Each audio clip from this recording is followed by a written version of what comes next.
पीर पंजाल के जो नीचे है वो जम्मू है और जो ऊपर है वो कश्मीर है। बारामूला की बॉर्डर जो है इसके साथ मिलती है उड़ी। यहाँ पे वो टेररिस्ट हमला हुआ था। हाँ, उड़ी अटैक 2016। और हुर्रियत कॉन्फ्रेंस एक सेपरेटिस्ट ऑर्गेनाइजेशन था। जी बिल्कुल, वो 1992 में शुरू हुआ। उसकी वजह ये थी कि यहाँ पे बहुत सारे मिलिटेंट आउटफिट्स थे। हाईएस्ट लेवल जो नेगोशिएशंस आज तक हुर्रियत के साथ हुई है वो एनडीए ने की है वाजपेयी के टाइम पे। ये पीपल्स डेमोक्रेटिक पार्टी पे आई है, पीडीपी। इनका चुनाव निशान है कलम और दवात, और ये वो चुनाव चिन्ह है जिस पर मुस्लिम यूनाइटेड फ्रंट ने यानी सलाहुद्दीन ने 87 का चुनाव लड़ा, ताकि वो लोगों को हमेशा इस चुनाव निशान के बहाने याद दिलाते रहें कि कैसे नेशनल कॉन्फ्रेंस ने और कांग्रेस ने रिगिंग की। तो लोगों को ये इन्फर कराया जाता था, भाई रावलपिंडी का रास्ता कौन खोलेगा, हम खोलेंगे। राजकुमारी कौन कराएगा जम्मू कश्मीर में, हम कराएंगे। ये नेशनल कॉन्फ्रेंस वाले बोलते थे। बिल्कुल बोलते थे, ये सब उनके चुनावी एजेंडे रहे हैं। शोपियां और पुलवामा, ये श्रीनगर के ठीक नीचे के 4 ये वो 4 जिले हैं जहाँ से पीडीपी ने जन्म लिया है और सबसे ज्यादा मिलिटेंट एक्टिविटी भी यहीं पे हुई थी। और ये वो जिले हैं जहाँ से महबूबा की फैमिली खुद आती है बिजबाड़ा से। नेशनल कॉन्फ्रेंस ने कहा कि even if we have to break the alliance, Gupkar alliance, हम सारे सीटों से लड़ेंगे। मुझे ये बताइए, अनंतनाग की परसीमन के बाद ये चेंज होने से किस तरह की पॉलिटिक्स चेंज हुई?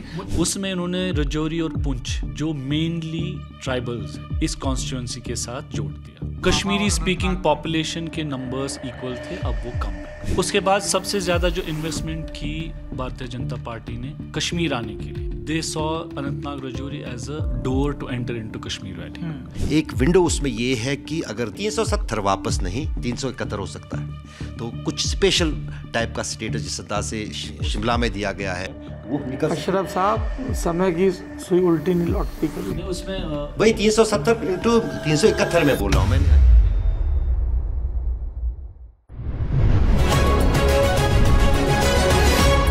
by Candid Dusting Powder। Candid Dusting Powder redness, irritation, sweat rash और फंगल इन्फेक्शन जैसे 4 स्किन प्रॉब्लम्स का एक एक्सपर्ट सॉल्यूशन। अब रहो अनस्टॉपेबल Candid Dusting Powder के साथ। नमस्ते, मेरा नाम सौरभ द्विवेदी है। ये ललन टॉप की चुनाव यात्रा है। हम इस समय जम्मू कश्मीर की राजधानी श्रीनगर में हैं। जम्मू कश्मीर जो अभी एक यूनियन टेरिटरी है। आपने गौर किया होगा, हम हर राज्य में एक पॉलिटिकल मास्टर क्लास करते हैं। वही सिलसिला यहाँ भी कायम रहेगा।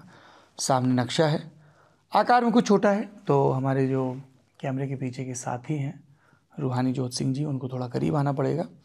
नियत वही है कि विद्वान पत्रकारों को बुलाया जाए, राज्य की बुनियादी चीज़ों के बारे में समझा जाए, ज्योग्राफिकल डिवीज़न, इकोनॉमिक एक्टिविटीज़ और अलग अलग पॉलिटिकल क्लास की नुमाइंदगी, कहाँ पे कौन सा सोशल बेस है, कौन सा ग्रुप है, इन सब के बारे में। इस बातचीत में हमारे साथ 3 पत्रकार जुड़ रहे हैं। हमारे ठीक बगल में हैं इंडिया टुडे ग्रुप से जुड़े हुए पत्रकार, एक और बीटेक वाला अशरफ वानी साहब। बहुत बहुत स्वागत है आपका। शुक्रिया। कितने साल से आप जर्नलिस्ट हैं? अब तो 28 साल हो गए, 28 ईयर्स। 28 साल, और उसमें भी सिर्फ टेलीविजन के साथ नहीं, और उसके भी पहले। जर्नलिस्ट कब से हैं? 28 साल से। अच्छा, जब से हैं तब से 1996 से बिल्कुल। हमारे दूसरे मेहमान हैं पीरजादा आशिक, ये द हिंदू अखबार के साथ जुड़े हुए हैं। आप सर कब से जर्नलिस्ट हैं? मैं 2000 से। 2000 माइक में बोलिए, ध्यान रखना पड़ेगा। जी 2000 से। 2000 एज ए स्टूडेंट भी मैं, जब मैं ग्रेजुएशन ही कर रहा था, I started reporting formally for newspapers. 24 साल हो गए जी आपको भी।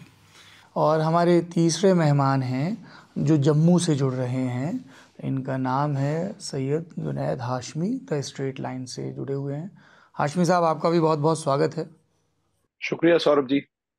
जी, सबसे पहले हमको ये बताइए भाई साहब, कश्मीरी में बड़े भाई को क्या बोलते हैं? भाईजान। भाईजान। अच्छा, सबसे पहले ये बताइए भाईजान कि ये जो डिवीज़न है जम्मू और कश्मीर का, जम्मू में कौन कौन से ज़िले आते हैं और कश्मीर में कौन कौन से आते हैं, थोड़ा नक्शे में ये समझाइए। बेसिक से शुरू करते हैं ज़रा।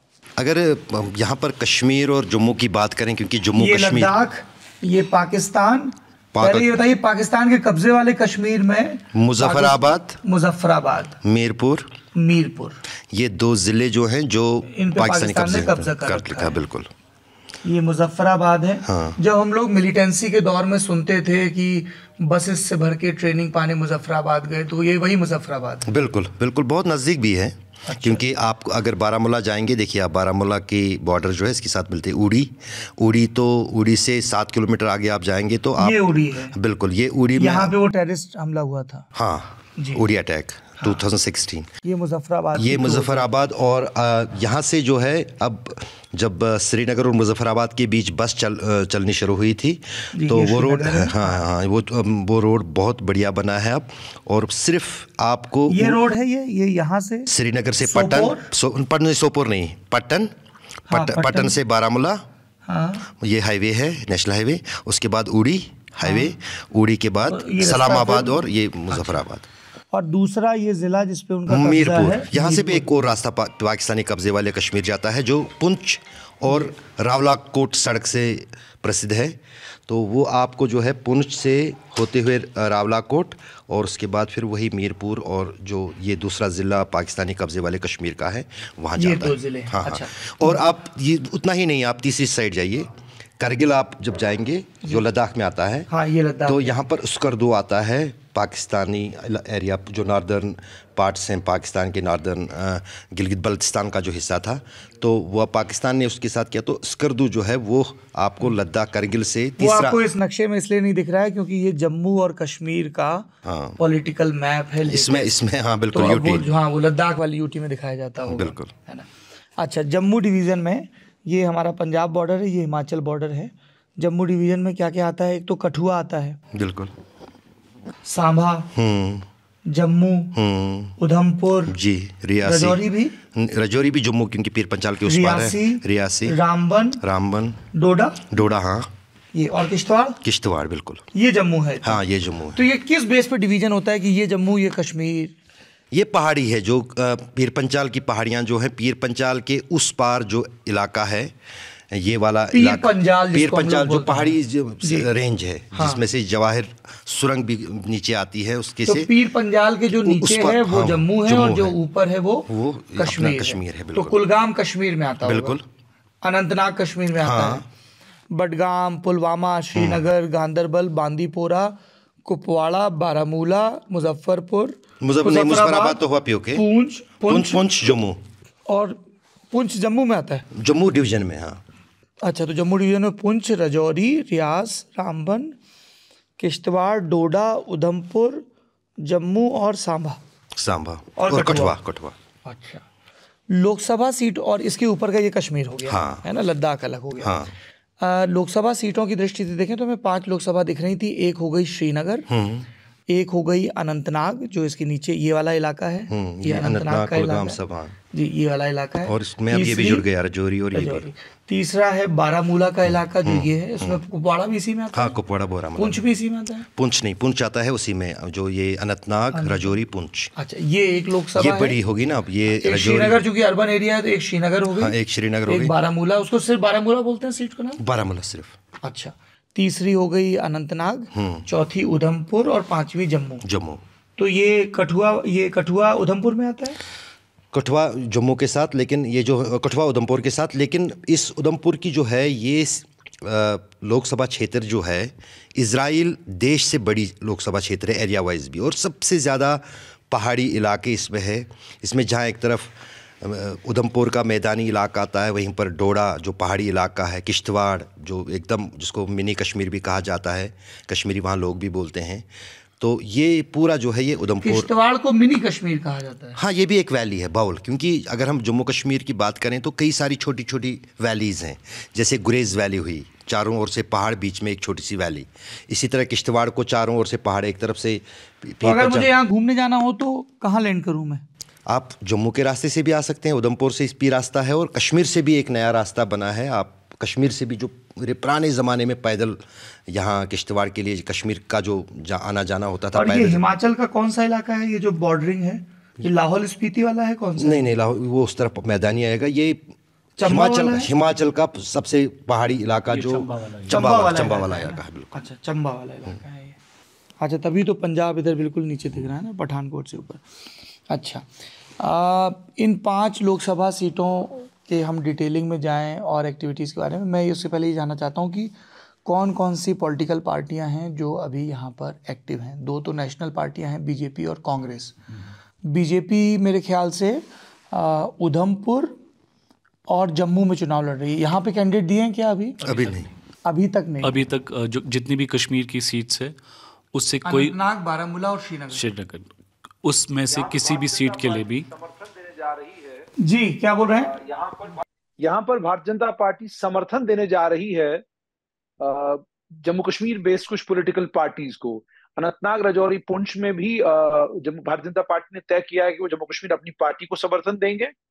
बारामूला और श्रीनगर और लोकसभा क्षेत्रों में भी भारतीय जनता पार्टी अपनी पार्टी या किसी और अन्य दल को समर्थन देने के बारे में फैसला कर चुकी है और अपने लीडरों की ड्यूटी भी लगा दी है कि राजौरी, पुंछ जाइए और वहां पर अपनी पार्टी के कैंडिडेट के लिए चुनाव प्रचार कीजिए। अनंतनाग में कीजिए। जब आप अपनी पार्टी कह रहे हैं तब आप किसी पॉलिटिकल पार्टी का बिल्कुल जम्मू कश्मीर की जो पार्टी है, अपनी पार्टी और अपनी पार्टी जो है वो शुरू की है अल्ताफ बुखारी ने। बिल्कुल, जरा बताइए इस पार्टी के बारे में। जो अपनी पार्टी की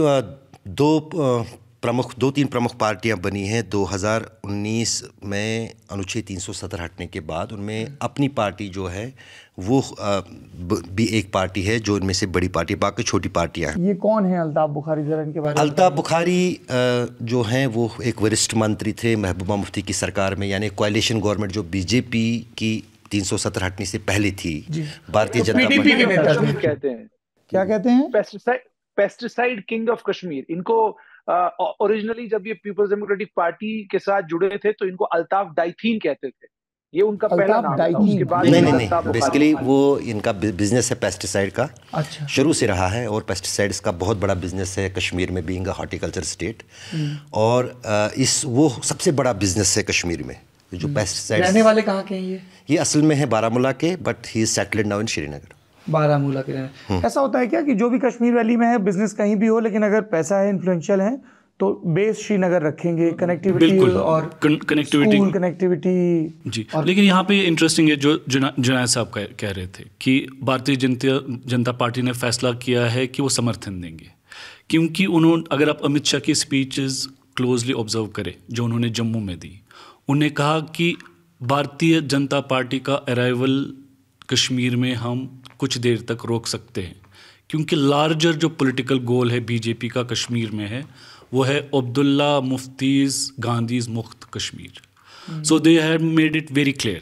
PDP, national Conference and Congress. आपको सौरभ जी बात याद होगा जब 370 हटने की प्रक्रिया शुरू हुई तो हमेशा कई बार न सिर्फ गृह मंत्री अमित शाह ने बल्कि प्राइम मिनिस्टर ने कहा कि तीन परिवारों की जो है, तीन परिवारों ने कश्मीर को सत्यानाश किया है या कश्मीर को जो है, जो हालत है कश्मीर की उसको किया। हम भी एज अ पत्रकार ये कह रहे थे कि एक परिवार तो ये है अपना नेशनल कॉन्फ्रेंस, दूसरा परिवार है मुफ्ती परिवार, क्योंकि वो दो परिवार जो हैं जिन्होंने सत्ता जम्मू कश्मीर की, तीसरा परिवार कौन है। फिर एक बार पूछा गया 2021 में अमित शाह से, तीसरा परिवार कौन है, किसी मंच पे, यहाँ कश्मीर में नहीं बल्कि बाहर, तो उन्होंने कहा तीसरा परिवार कांग्रेस है, अदरवाइज हम ये गांधी परिवार। तो ये तीन परिवार जो हैं, ये तीन परिवार से मुक्त कराना, जिस तरह से कांग्रेस मुक्त एक नारा था देश में बीजेपी का शुरू से, कांग्रेस मुक्त करना है, और किसी हद तक 2019 में वो हासिल भी कर लिया था कांग्रेस ने, इसने बीजेपी ने।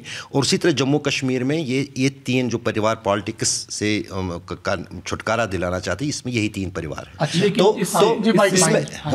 उसमें जो ख़ास तौर से पिछले कुछ दिनों के दौरान जो अमित शाह ने जम्मू में कहा, उन्होंने कहा कि हमें कमल खिलाने की अभी जल्दी नहीं है कश्मीर में, वैली में। और उसका कोट बहुत नेशनल कॉन्फ्रेंस और उमर अब्दुल्ला यूज़ कर रहे हैं कि उन्हें कोई जल्दी नहीं है कमल खिलाने की।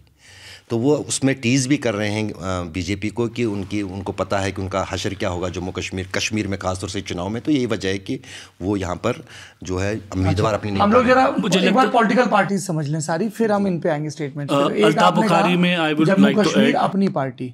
हाँ, अल्ताफ बुखारी एक बिजनेसमैन है। अगर आप टैक्स लिस्ट को देखें तो he will be among top 50 businessman who पे highest taxes from Jammu Kashmir और जे.एन.के। ठीक है, पार्टी का नाम जम्मू कश्मीर अपनी पार्टी है। निशान क्या है उनका? एप्पल नहीं, उनका बकेट,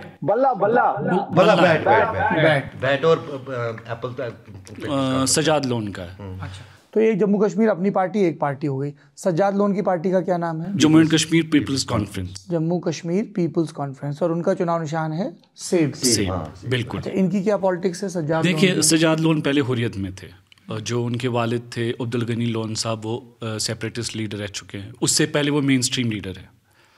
ये तो, वही थे जिनको आईएसआई ने मरवा दिया था जी। ये वो है जो मारे गए थे 2002 में श्रीनगर में ईदगाह में। जब वो भी इंटरेस्टिंग था, मैंने वो कवर किया। मीरवाइज के एनिवर्सरी में बरसी थी, दूसरी उनको भी मारा गया था। हाँ, बरसी अटेंड करने के लिए वो हमने कवर किया था आज तक के लिए। तब क्या था कि जब मीरवाइज की बरसी थी, उसमें अब्दुल गनी लोन साहब जो थे वो एज ए हुर्रियत लीडर उस समारोह में गए थे ईदगाह श्रीनगर में। वहाँ पर किसी बंदूकधारी ने जो क्राउड में है उन पर फायर किया और जिसमें उनकी जान चली गई। और 2002 में उन पे ये इल्ज़ाम लगाया गया कि they started having proxy candidates in J&K, जब 2002 के असेंबली इलेक्शन हुए थे। और इस बात को लेकर हुर्रियत टूटी थी दो हिस्सों में, एक गिलानी कैंप और एक में। जी ऐड करना चाहूंगा जी, हुर्रियत गिलानी के लीडर सैयद अली शाह गिलानी के ऊपर सज्जाद गनी लोन ने आरोप लगाया था कि उन्होंने मेरे पिता की हत्या करवाई थी, और उन्होंने एक प्रेस कॉन्फ्रेंस करके ये बात भी कही थी कि मैं सैयद अली शाह गिलानी से कहता हूं कि वो कुरान के ऊपर हाथ रखकर कहें कि वो मेरे पिता की हत्या में शामिल नहीं है। ये सज्जाद लोन ने गिलानी पर इल्जाम लगाया था। हाँ, बिल्कुल गिलानी पर इल्जाम लगाया था, और आज भी उनके परिवार का यही मानना है कि उनके पिता की हत्या जो है वो सैयद अली शाह गिलानी ने करवाई थी। ये बेसिकली सज्जाद लोन के परिवार का मानना है। और जहां तक सज्जाद लोन की पार्टी का ताल्लुक है, ये असल में उनके पिता की पार्टी थी, जो उन्होंने नेशनल कॉन्फ्रेंस के मध्य मुकाबिल पार्टी खड़ी की थी कुपवाड़ा, बारामुल्ला, और वहां से जो है उनका वोट आता है। जो थोड़ा बहुत मुझे अब्दुल गनी लोन के इतिहास के बारे में पता है। और इनके दो बेटे हैं, एक सज्जाद गनी लोन और दूसरा बिलाल गनी लोन। बिलाल लोन के बारे में भी अशरफ साहब जरा ज्यादा बताएंगे कि वो पिछले दिनों वो भी कह रहे थे कि हम भी आ रहे हैं मेन स्ट्रीम में, लेकिन उसके बाद अचानक वो खामोश हो गए।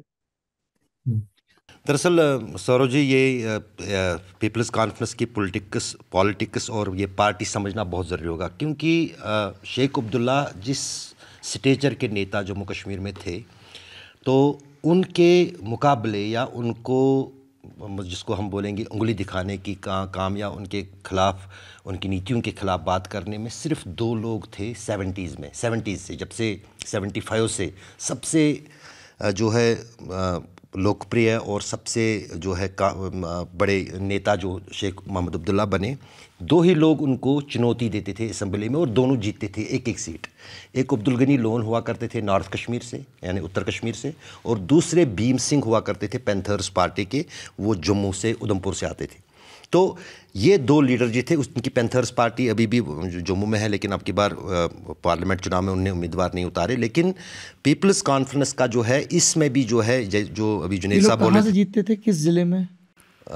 ये अपने गनी लोन साहब, हाँ। गनी लोन साहब कुपवाड़ा ज़िले के हंदवारा बी में, और हंदवारा और लंगेट, दो सीटें इनकी एक बार एक सबसे ऊपर है। हाँ, मुजफ्फराबाद से लगा। हाँ, ये वाला एरिया। और इस इलाके में अभी भी इस वक्त, मतलब आप गनी लोन साहब को भी इसको नॉर्थ कश्मीर बोलते हैं। हाँ, नॉर्थ कश्मीर में अभी भी उनके चाहने वाले, उनके जो जिनके लिए उन्होंने काम किया है, वो बहुत उनके आपके मिलते हैं। और लोग ये मानते हैं कि अगर सज्जाद लोन को या सज्जाद लोन की रैली में कोई आता है, या उनके दूसरे बेटी है और एक बेटी भी उनकी शबनम लोन खड़ी हुई थी एक बार विधानसभा चुनाव में, वो सिर्फ अब्दुल गनी लोन की तरफ से एक वोट बैंक है। अच्छा। जो अभी भी उनके बच्चों को जो है समर्थन दे रहा है। 2019 में जो लोन साहब की पार्टी थी वो नंबर 2 थी नॉर्थ कश्मीर में।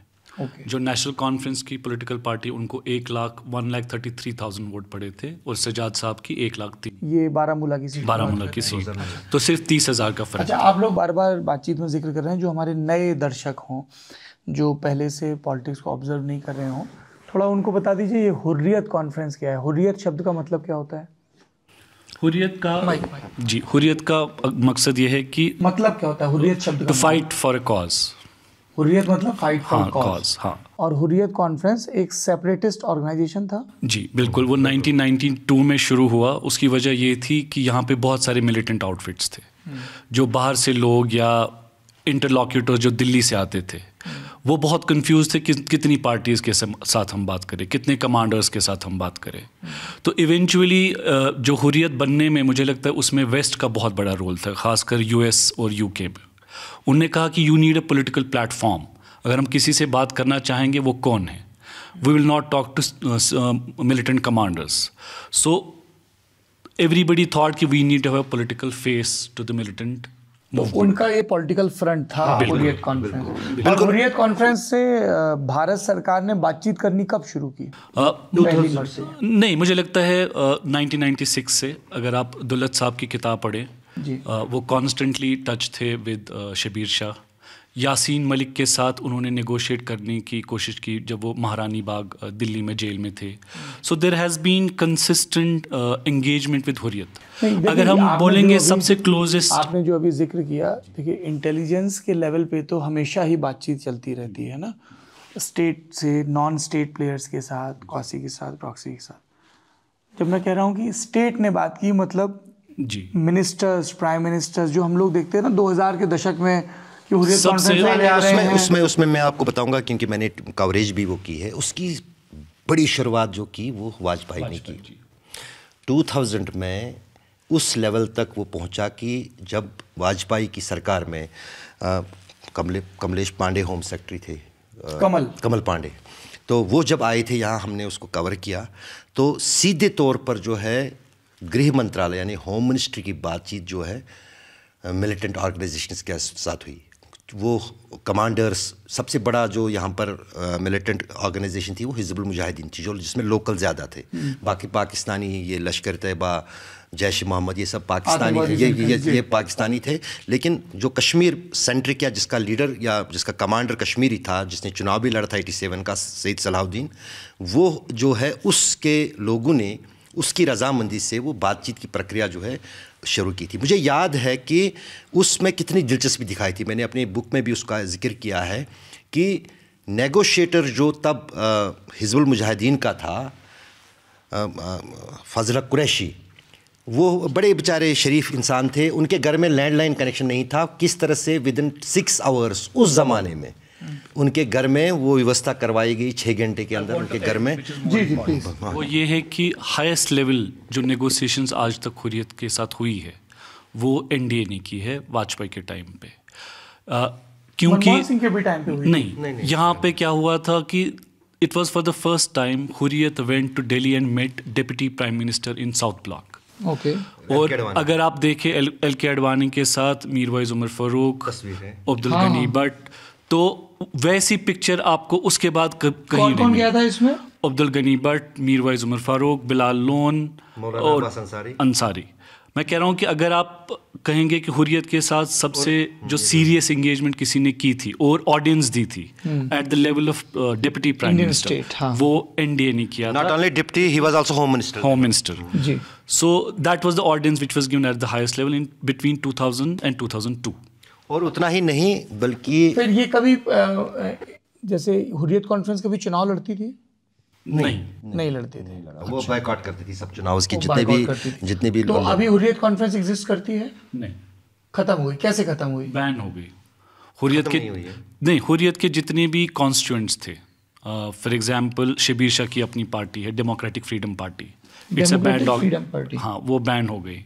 आपका JKLF है वो बैन हो गए। इसी तरह जो छोटी छोटी जैसे मुस्लिम लीग है, जमात इस्लामी, मसरत आलम की, वो बैन हो गई। जमात इस्लामी बैन हो गई। सो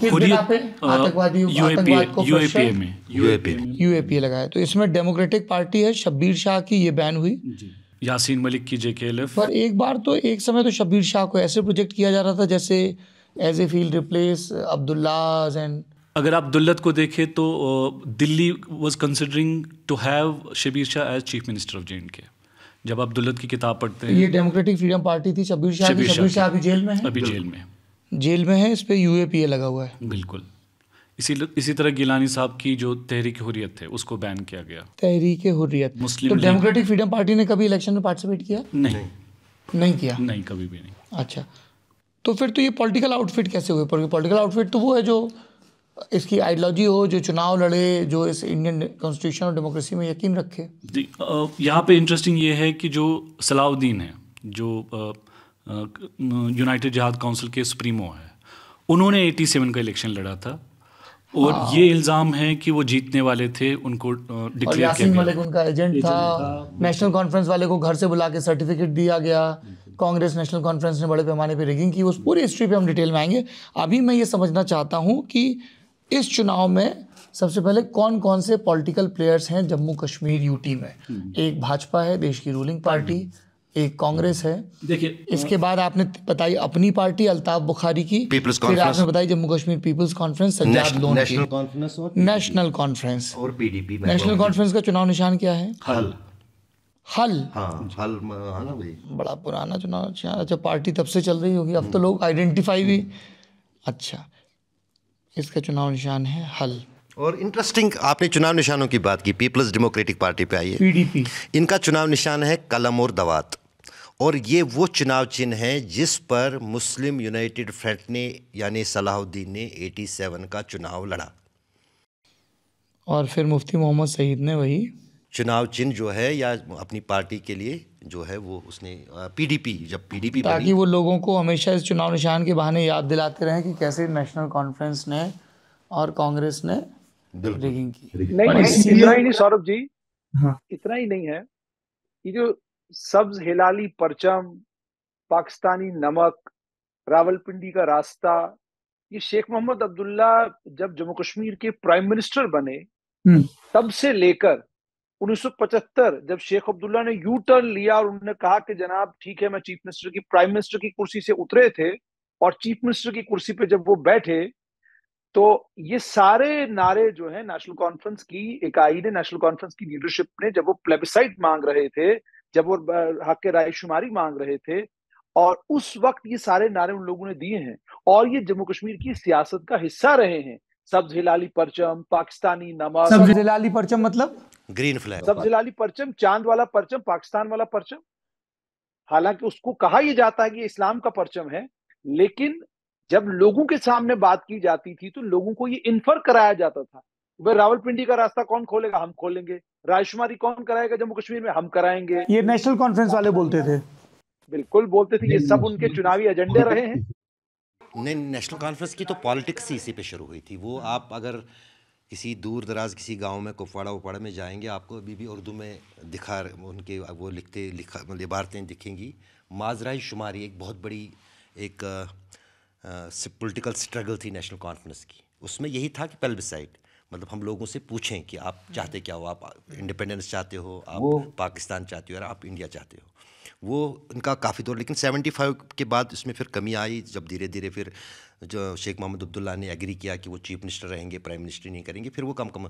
लेकिन कहीं ना कहीं जो ये पाकिस्तानी सेंट्रिक पॉलिटिक्स जो है पिछले 70 साल में जम्मू कश्मीर में रही है, और उसी के वजूद में जो है, उसी के चलते जो है वो मिलिटेंसी फिर 87 में जो है शुरू हो गई। National conference 1, PDP 2, BJP Congress की हमने बात की ही, वो नेशनल लेवल पे ऊपर जी। दो और आपको मैं और बताऊं, अशरफ साहब ने भी आपको बताया, अब्दुल गनी लोन ने 1967 में जो पहला चुनाव अपना जीता है, आप जानते हैं निशान क्या था उनका? क्या? कांग्रेस के हाथ पर चुनाव जीता है। वो कांग्रेस के प्रत्याशी बने थे और कांग्रेस के प्रत्याशी बनकर उन्होंने हंदवाड़ा से चुनाव जीता था। तो अब्दुल गनी लोन की राजनीति की शुरुआत कांग्रेस से हुई है और उसके बाद जाकर उन्होंने अपनी जम्मू कश्मीर पीपल्स कॉन्फ्रेंस बनाई है। ये भी इतिहास का एक हिस्सा है। और ये भी एक इतिहास का इसमें हिस्सा आपने है। पैंथर्स पार्टी नहीं बताई। पैंथर्स पार्टी वो भी हाँ। एक्टिव नहीं है क्या? नहीं है। नहीं, पैंथर्स पार्टी एक्टिव है। कैंडिडेट उन्होंने चौधरी लाल सिंह को सपोर्ट किया, अपना कैंडिडेट पैंथर्स पार्टी का चुनाव निशान क्या होता है? शेर। उसका नाम सिर्फ पैंथर्स पार्टी है या Jammu Kashmir panthers party? Cycle, national panthers अच्छा पार्टी। साइकिल है, अच्छा साइकिल उनका चुनाव निशान है। और Jammu Kashmir national panthers party को लेकर मैं आपको ये बताऊं कि इसके संस्थापक प्रोफेसर भीम सिंह के देहांत के बाद पार्टी 2 भागों में बटी हुई है। एक भाग के नेता हैं विलाक्षण सिंह और दूसरे भाग के नेता हैं हर्षदेव सिंह। हर्षदेव सिंह खुद को पार्टी का अध्यक्ष बताते हैं और विलाक्षण सिंह भी खुद को पार्टी का अध्यक्ष बताते हैं। तो जम्मू की एकमात्र रीजनल पॉलिटिकल पार्टी जो जम्मू के कॉज को लेकर बात करती थी, वो बीजेपी का जैसे जैसे ग्राफ जम्मू में बढ़ा है, वैसे वैसे पैंथर्स पार्टी का ग्राफ कम हुआ है। और पैंथर्स पार्टी में जो बड़े नेता थे उसमें यशपाल कुंडल थे, फकीर नाथ थे, बलवंत सिंह मनकोटिया थे और हर्षदेव सिंह थे। और ये किन इलाकों में प्रभावी थी, ये किन ज्योग्राफी के हिसाब से पूरे जम्मू में प्रभावी थी जम्मू कश्मीर पैंथर्स पूरे पार्टी? जम्मू में नहीं, सिर्फ उधमपुर जिला और कठुआ जिला और सांबा जिले में इनका उधमपुर, कठुआ वोट और बैंक सांबा था। लोअर और जम्मू इसमें है ना? लेकिन मुख्य रूप से जहां सबसे ज्यादा इनका बड़ा वोट बैंक है वो उधमपुर जिला में है। और आज भी उधमपुर जिला में रामनगर क्षेत्र में, उधमपुर क्षेत्र में और चिनैनी क्षेत्र में, ये 3 असेंबली कॉन्स्टिट्यूंसीज है जहां पर आज भी पैंथर्स पार्टी का असर है। लेकिन अब पैंथर्स पार्टी का लीडर केवल एक बचा है, हर्षदेव सिंह। उनके भाई बलवंत सिंह मनकोटिया पार्टी छोड़कर पहले आम आदमी पार्टी में गए।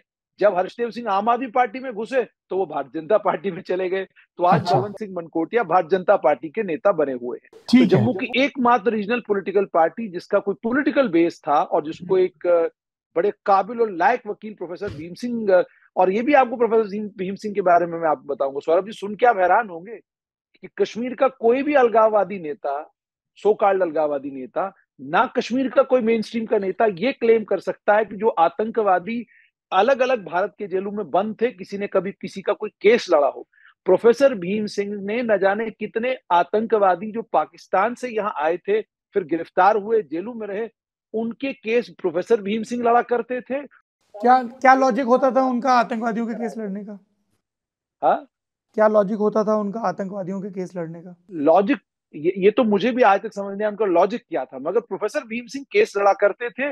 और दिल्ली में एकमात्र ऐसी पॉलिटिकल पार्टी जो जम्मू से निकली, उसका दफ्तर दिल्ली में था, वो Jammu Kashmir national panthers party का था। सौरभ जी, लॉजिक ये था कि कई सारे जो अच्छे वकील होते हैं सुप्रीम कोर्ट में या जो भी वकील होते हैं, सुर्खियों में आने के लिए किसी भी मामले को लेकर लड़ते हैं। जैसे आज महाराष्ट्र में ही जिन्होंने वो कसाब को लेकर वो उन्होंने उसको टिकट भी दिया, उनको टिकट दिया, तो ये वो वाला भी एक था। वो सुर्खियों में हमेशा रहते थे, कोई भी मामला जम्मू कश्मीर को लेकर होता था। भीम सिंह सुप्रीम कोर्ट के वकील थे, वहाँ पर अपनी डालते थे। भीम सिंह की तस्वीर सदाम हुसैन के साथ भी देखेंगे आप, भीम सिंह की तस्वीर बड़े बड़े जो वेस्टर्न लीडर्स हैं उनके साथ देखेंगे, मिडिल ईस्ट के लीडर्स के साथ। यासिर अराफात के निजी दोस्त थे बिल्कुल। और बहुत अच्छे इंसान थे। मुझे याद है 2002 के इलेक्शन में करगिल में मुझे नजर आए, सड़क पे घूम रहे थे, तो मैंने कहा भीम सिंह जी आप यहाँ पर क्या कर रहे हैं? कहा मैं कैंडिडेट ढूंढ रहा हूँ, आपकी नज़र में कोई है जो मेरी पार्टी की तरफ, तो उस तरह के मतलब वो क्षेत्र से एक और रीजनल पार्टी उभर के आई थी 2018 में, डोगरा स्वाभिमान पार्टी, जो चौधरी लाल सिंह की थी, और वो इस साल के मार्च तक थी। और फिर मुझे लगता है दूसरे जो हफ्ता था मार्च का, उसमें ही डिसाइडेड टू ज्वाइन कांग्रेस, जिसकी वजह से जो कांग्रेस का ग्राफ, क्या नाम बताया? चौधरी लाल सिंह, जिसकी वजह से जो कांग्रेस का गिरा हुआ ग्राफ था वो ऊपर चला गया है उस इलाके में, उधमपुर और डोडा कॉन्स्टिट्यूंसी में। अच्छा, अब ये बताइए, ये इतनी ही पॉलिटिकल पार्टियां? बस इतनी पॉलिटिकल पार्टी ही है। तो एनडीए में यहाँ पे है बीजेपी, बीजेपी के साथ और भी कोई है एनडीए में? नहीं है, ठीक है। अच्छा, नहीं, आप सौरभ जी, आजाद साहब की पार्टी तो आप भूल ही गए। गुलाम नबी आजाद। अरे आप लोग भूल गए भाई, मैं तो स्टूडेंट हूँ, मास्टर आप हो। गुलाम नबी आजाद साहब ने जब कांग्रेस से निकलने के बाद डेमोक्रेटिक पीपल्स आजाद पार्टी बनाई। क्या नाम है पार्टी का? प्रोग्रेसिव डेमोक्रेटिक प्रोग्रेसिव आजाद पार्टी, डीपीएपी, डेमोक्रेटिक प्रोग्रेसिव आजाद पार्टी, ठीक है। इनका चुनाव निशान क्या है? बकेट, बाल्टी। और उमर साहब कहते हैं मुझे वो डस्टबिन दिखता है। उमर अब्दुल्ला बोलते हैं। उमर अब्दुल्ला कहते हैं कि मुझे बाल्टी नहीं डस्टबिन दिखता है। तो इनकी पार्टी चुनाव लड़ रही है, डेमोक्रेटिक प्रोग्रेसिव आजाद पार्टी लड़ रही है। खुद गुलाम नबी आजाद चुनाव लड़ रहे हैं? नहीं, उनका जो स्ट्रॉन्ग एरिया था वो है जी, हाँ, उनका जो खुद वो आते हैं डोडा से, लेकिन उन्होंने डोडा से इलेक्शन लड़ने की कोई कोशिश नहीं की है। उनके एक क्लोज है जीएम सरूरी साहब, सो वो लड़ रहे हैं। कहाँ पड़ता है आपका? किश्तवाड़, डोडा, यहाँ पे इस साइड से। अच्छा, ये जी। अच्छा, ये डोडा और ये किश्तवाड़ उधमपुर के बगल में। अच्छा, जी। ये जो मिनी कश्मीर बता रहे थे किश्तवाड़ जी। तो जो आज़ाद साहब है वो डोडा, किश्तवाड़ और भदरवा, और गुलाम नबी आज़ाद डोडा से आते हैं, लेकिन उन्होंने इस सीट से कंटेस्ट नहीं किया, बल्कि जेएम सरूरी साहब को यहाँ से फील्ड किया, और पार्टी ने उनका नाम फिर अनंतनाग सीट से नॉमिनेट किया था, और कुछ हफ्ते पहले उन्होंने अपना नाम वापस ले लिया। गुलाम नबी आज़ाद ने। जी। अच्छा, सीट तो एनडीए में बीजेपी है और गुलाम नबी आज़ाद की पार्टी नहीं, वो भी नारा नहीं कर रहे है। हैं, वो कह रहे हैं मैं ना एनडीए अच्छा, से, तो ना इंडिया अलायंस में कौन सी पार्टी है? इंडिया में तो सभी हैं, यहाँ कश्मीर की जितनी भी पार्टीज हैं, खासतौर से नेशनल कॉन्फ्रेंस वो तो और आपस में ही पीडीपी, लड़ रहे हैं, लेकिन फिर भी वो both are supporting India. National conference और पीडीपी। और पर सब जैसे मैं देख रहा था, नेशनल कॉन्फ्रेंस लड़ रही है श्रीनगर, बारामूला और अनंतनाग। कांग्रेस लड़ रही है लेह, उधमपुर जम्मू और जम्मू। बिल्कुल।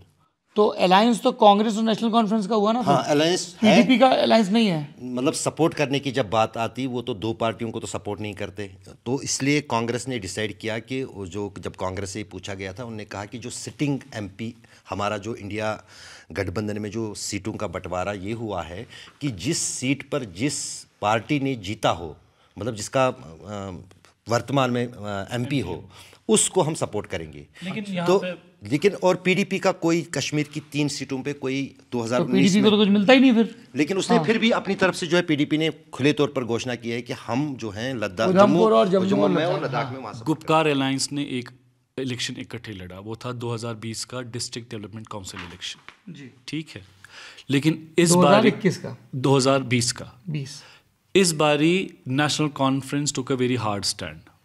उनने का पीडीपी का डिमांड ये रहा कि जो साउथ कश्मीर है, जहाँ से महबूबा आती है, जहाँ पर वो रहती है, और सबसे ज़्यादा मतलब अनंतनाग, पुलवामा, कुलगाम, शोपियां, ओके, तो यहाँ से जो ये है। जी अनंतनाग, कुलगाम, पुलवामा शोपियां और और पुलवामा, ये श्रीनगर के ठीक नीचे के 4 जिले हैं। ये वो पुलवामा, 4 जिले हैं शोपियां, जहाँ कुलगाम, से अनंतनाग। पीडीपी ने जन्म लिया है, और और सबसे ये ज्यादा मिलिटेंट एक्टिविटी भी यहीं पे हुई थी। और ये वो ज़िले हैं जहाँ से महबूबा की फैमिली खुद आती है बिजबाड़ा से।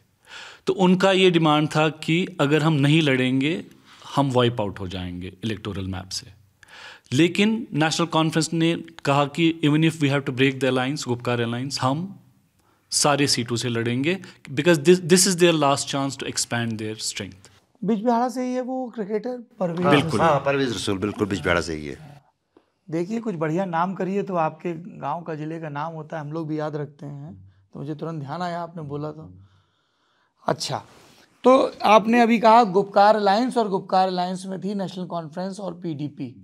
आपने जी इसको एक सेकंड में सौरभ जी, इसको गुपकार अलायंस क्यों बोला गया? थोड़ा जो दर्शकों को नहीं पता है बता ये दें। मैं गुपकार को ये मैं बताऊंगा क्योंकि सड़क का नाम है? हाँ हाँ बिल्कुल। गुपकार जो है, गुपकार रोड है, और ये रोड जो है इस पर सभी ये नेता रहते हैं। तो क्योंकि फारूक अब्दुल्ला का अपना सिविल लाइन्स है श्रीनगर का। अप टाउन आप बोल सकते हैं, सिविल लाइंस बोल सकते हैं, और एक गुपकार पे फारूक अब्दुल्ला की रेजिडेंस है। जब 4 अगस्त 2019 को 5-6 पार्टीज़ मिली थी, उनने कहा कि एक डिक्लेरेशन लिखते हैं जिसमें हम भारत सरकार से ये अपील करेंगे कि अगर कोई मंशा है आर्टिकल 370 हटाने की, उसको आप बालाई ताक यानी कि शेल्फ कर दे। और इसीलिए उसको हम Gupkar declaration, which was signed by 6 to 7 political कौन पार्टीज, कौन थी पार्टियां? PDP, national conference, CPIM, CPIM. हाँ, इसके वो नेता थे ना, वो मोहम्मद शफ तारिकानी। तारिक गामी, सीपीआईएम, वो एमएलए भी रहे हैं ये। वो सपोर्ट कर रहे हैं एनसी कांग्रेस कैंडिडेट को। अच्छा, हाँ, तो ये हो गई पार्टी। और कौन पार्टी थी गुपकार अलायंस में? और थी अवामी नेशनल कॉन्फ्रेंस, वो उनके रिश्तेदार ये हैं फारूक साहब के। शाह फैसल की पॉलिटिकल पार्टी थी, इंजीनियर रशीद की पॉलिटिकल पार्टी थी। ये किसकी पार्टी थी? ये गुलाम मोहम्मद शाह जो जिन्होंने नेशनल कॉन्फ्रेंस से बगावत करके अपनी अलग पार्टी बनाई थी, और सरकार, ये दामाद थे इनके, हाँ बिल्कुल बिल्कुल, शेख अब्दुल्ला के। हाँ, उनकी पार्टी है ये अवामी और नेशनल इनको हटा कॉन्फ्रेंस। के इन्हीं को शपथ दिलवाई गई थी एक दफा, फारूक को चीफ हटा मिनिस्टर के। रहे, हाँ हाँ, वही मैंने कहा ना। जी जी जी। तो काफ़ी वरिष्ठ नेता भी थे, शेख अब्दुल्ला के काफ़ी करीबी भी थे, और उनके दामाद भी थे, और साथ ही साथ जो बड़ी बहन है फारूक अब्दुल्ला की, वो इस पार्टी की अब प्रमुख है, और चलाते हैं उनके बेटे मुजफ्फर शाह। मुजफ्फर शाह, हाँ। जीएम शाह को लेकर सौरभ जी एक चीज याद आ रही है मुझे। जी बताइए। जीएम शाह जम्मू कश्मीर के मुख्यमंत्री थे, और 14 अगस्त था पाकिस्तान का, आप जानते हैं कि बड़ा दिन होता है पाकिस्तान में, और वो पाकिस्तान का झंडा चढ़ने वाला था वहां पर। जीएम शाह की कोई मीटिंग भी थी, कहते प्राइवेट सेक्रेटरी आया, उसने कहा जनाब मीटिंग है, निकलेंगे? उन्होंने कहा पहले झंडा चढ़ लेने दो, उसके बाद निकल पड़ते हैं मीटिंग में भी। वो इस बात के लिए बड़े मशहूर थे कि कुछ चीजें उनकी थी वो मुखर रूप से थी और वो मशहूर थी। और ये बात भी उनकी एक किताब में कहीं पर मैंने ये सारा सिलसिला उनका जीवन वो का वही पढ़ा। नहीं थे, बल्कि नेशनल कॉन्फ्रेंस में कई सारे ऐसे नेता थे। वो एक तो गुलाम मोहम्मद शाह साहब थे, दूसरे शेख नज़ीर साहब भी थे, जिन्होंने कभी जो है पासपोर्ट नहीं लिया गवर्नमेंट ऑफ इंडिया का, और न कहीं वो कश्मीर को छोड़कर चले गए। उनका भी वही दिमाग था कि नहीं, वी आर एक इंडिपेंडेंट स्टेट है। वो यहाँ तक कि उनका परिवार अभी यहीं रहता है? नहीं, वो उन्होंने शादी नहीं की थी। नेशनल कॉन्फ्रेंस में वो इनके चाचा थे फारूक अब्दुल्ला के, और नेशनल कॉन्फ्रेंस जब तक हयात थे तब तक नेशनल कॉन्फ्रेंस के जनरल सेक्रेटरी। तो गुपकार अलायंस में नेशनल कॉन्फ्रेंस, पीडीपी, सीपीएम, अवामी नेशनल कॉन्फ्रेंस और भी कोई? और शाह फैसल की पॉलिटिकल पार्टी थी जो उसी साल आईएएस थे जो जम्मू कश्मीर पीपल्स मूवमेंट और इंजीनियर रशीद की पॉलिटिकल पार्टी थी। बिल्कुल, इंजीनियर रशीद अवामी इत्तेहाद पार्टी। अवामी इत्तेहाद पर शायद वो इलेक्शन कितनी पार्टियां हैं भाई ये? जी, तो ये सारे अवामी इत्तेहाद पार्टी। इंजीनियर रशीद तो इत्तेहाद का क्या मतलब होता है? अवामी तो जनता हो गया। यूनिफिकेशन। और ये इंजीनियर रशीद वही हैं जिन्होंने 2019 के चुनाव में दौड़ा दिया था मोहम्मद अकबर लोन को। और थोड़े से अगर वोट और पड़ जाते इंजीनियर रशीद को तो बारामूला से मेंबर पार्लियामेंट इंजीनियर रशीद होते, मोहम्मद अकबर लोन नहीं होते। और अभी खबरें ये भी आ रही हैं शायद वो हो सकता है बारामूला से अपना नामांकन भरे, जेल में है, लेकिन हो सकता है वो भी। हाँ, जेल में क्यों है? जेल में वही है यूएपीए। हाँ हाँ, आतंकवादी गतिविधियों में सजाद लोन की पीपल्स कॉन्फ्रेंस की। पीपल्स कॉन्फ्रेंस, हाँ। और गुपकार इसलिए क्योंकि इन सबके बंगले वहाँ थे। तो अब ये गुपकार अलायंस साथ में लड़ रहा है? नहीं, टूट गया। जैसे सजाद लोन साहब हैं, उन्होंने अलायंस छोड़ दिया। सजाद लोन साहब ने अलायंस छोड़ दिया है, शाह फैसल ने पॉलिटिक्स छोड़ दी है, अवामी इत्तेहाद पार्टी जेल में है, तो रह के अब ये नेशनल कॉन्फ्रेंस और पीडीपी के इर्द गिर्द अलायंस घूम रही है। ये थोड़ा अभी जिक्र 2 बार आ गया है, ज़रा ये शाह फैसल की कहानी बता दीजिए। क्या था, पार्टी शुरू हुई, ख़त्म हुई, क्या रहा सब थोड़ा? देखिए, उन्होंने सोशल मीडिया पे बहुत गैल्वेनाइज किया लोगों को। आईएएस थे, पहले टॉपर थे जेएनके से। फर्स्ट रैंक आई थी मेरी, 2000 फर्स्ट या सेकंड रैंक? फर्स्ट रैंक 2009 में। अच्छा। तो जितने भी यहाँ पे एस्पिरेशनल पॉपुलेशन थी, middle class, lower middle class से, उनको लगा कि ये एक आइकन है जिसको हमें फॉलो करना चाहिए जी। फिर सोशल मीडिया पे उन्होंने जो वो बोलते थे तो वो एक डिबेट का हिस्सा बन जाता था। एक सोशल मीडिया के आइकन बन गए यहाँ, जिनसे लोग रिलेट कर रहे हैं, जिनकी तरह पोस्टर बॉय भी कह सकते जी। तो फिर एक दिन उन्होंने फैसला किया कि वो आईएएस की नौकरी छोड़ के सियासत करेंगे।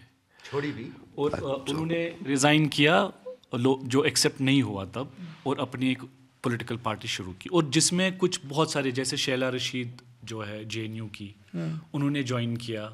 इसी तरह कुछ और भी थे पीडीपी के साथ जो थे, उन्होंने इस पार्टी को ज्वाइन किया।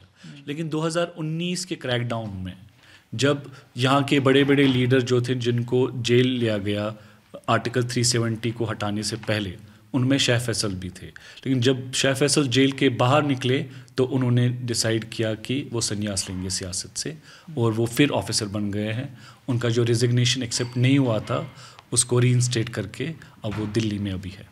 एक इनसाइड स्टोरी है इस पूरे मामले में। इनसाइड स्टोरी ये है कि जब अनुच्छेद 370 हटा और जब सभी पॉलिटिकल पार्टीज़ और भूतपूर्व मुख्यमंत्रियों को जेलों में बंद कर दिया गया, कहीं को घर में हिसाब में रखा गया, तो एक एजेंसीज़ की तरफ से उनको एक ऑफ़र दिया गया कि आप एक बॉन्ड लिख के दो कि आप कोई रैली नहीं करेंगे, कोई प्रोटेस्ट नहीं करेंगे, किसी तरह की पॉलिटिकल बड़ी एक्टिविटी नहीं करेंगे, तो हम आपको छोड़ देंगे। तो लेकिन उस पर आपको रेस्ट्रिक्ट रहना होगा। अगर आप उसको वो भी नहीं करेंगे तो फिर हम दोबारा आपको जेल भर देंगे। उस पर मोस्ट जो हैं पॉलिटिकल लीडर्स एग्री हुए, जिनमें शाह फैसल भी एक था, और अगर उस पर किसी ने रेजिस्टेंस दिखाई वो महबूबा मुफ्ती थी। तो शायद वही वजह रही महबूबा मुफ्ती को कि वो जो है ज़्यादा देर तक, करीब 2 साल तक वो बंद रही अपनी जेल। तो और जो प्रेशर बिल्ड किया गया गवर्नमेंट की तरफ से शाह फैसल को, शायद वो उसको एब्जॉर्ब नहीं कर पाए, और उन्होंने कहा कि मेरी अच्छी खासी नौकरी थी, अब ना नौकरी रही ना पार्टी रही, तो बेटर है कि just I will leave politics. तो उसने फिर वो उस पर जो है कहीं ना कहीं जो है समझौता कर लिया। अच्छा, अब हम सारी पार्टियां समझ गए मोटा माटी। अब सीटों की बात करते हैं। आपने महबूबा मुफ्ती का जिक्र किया, तो अनंतनाग से शुरू करते हैं। लोकसभा नंबर 1 अनंतनाग, जहाँ पहले चरण में मतदान भी हो गया।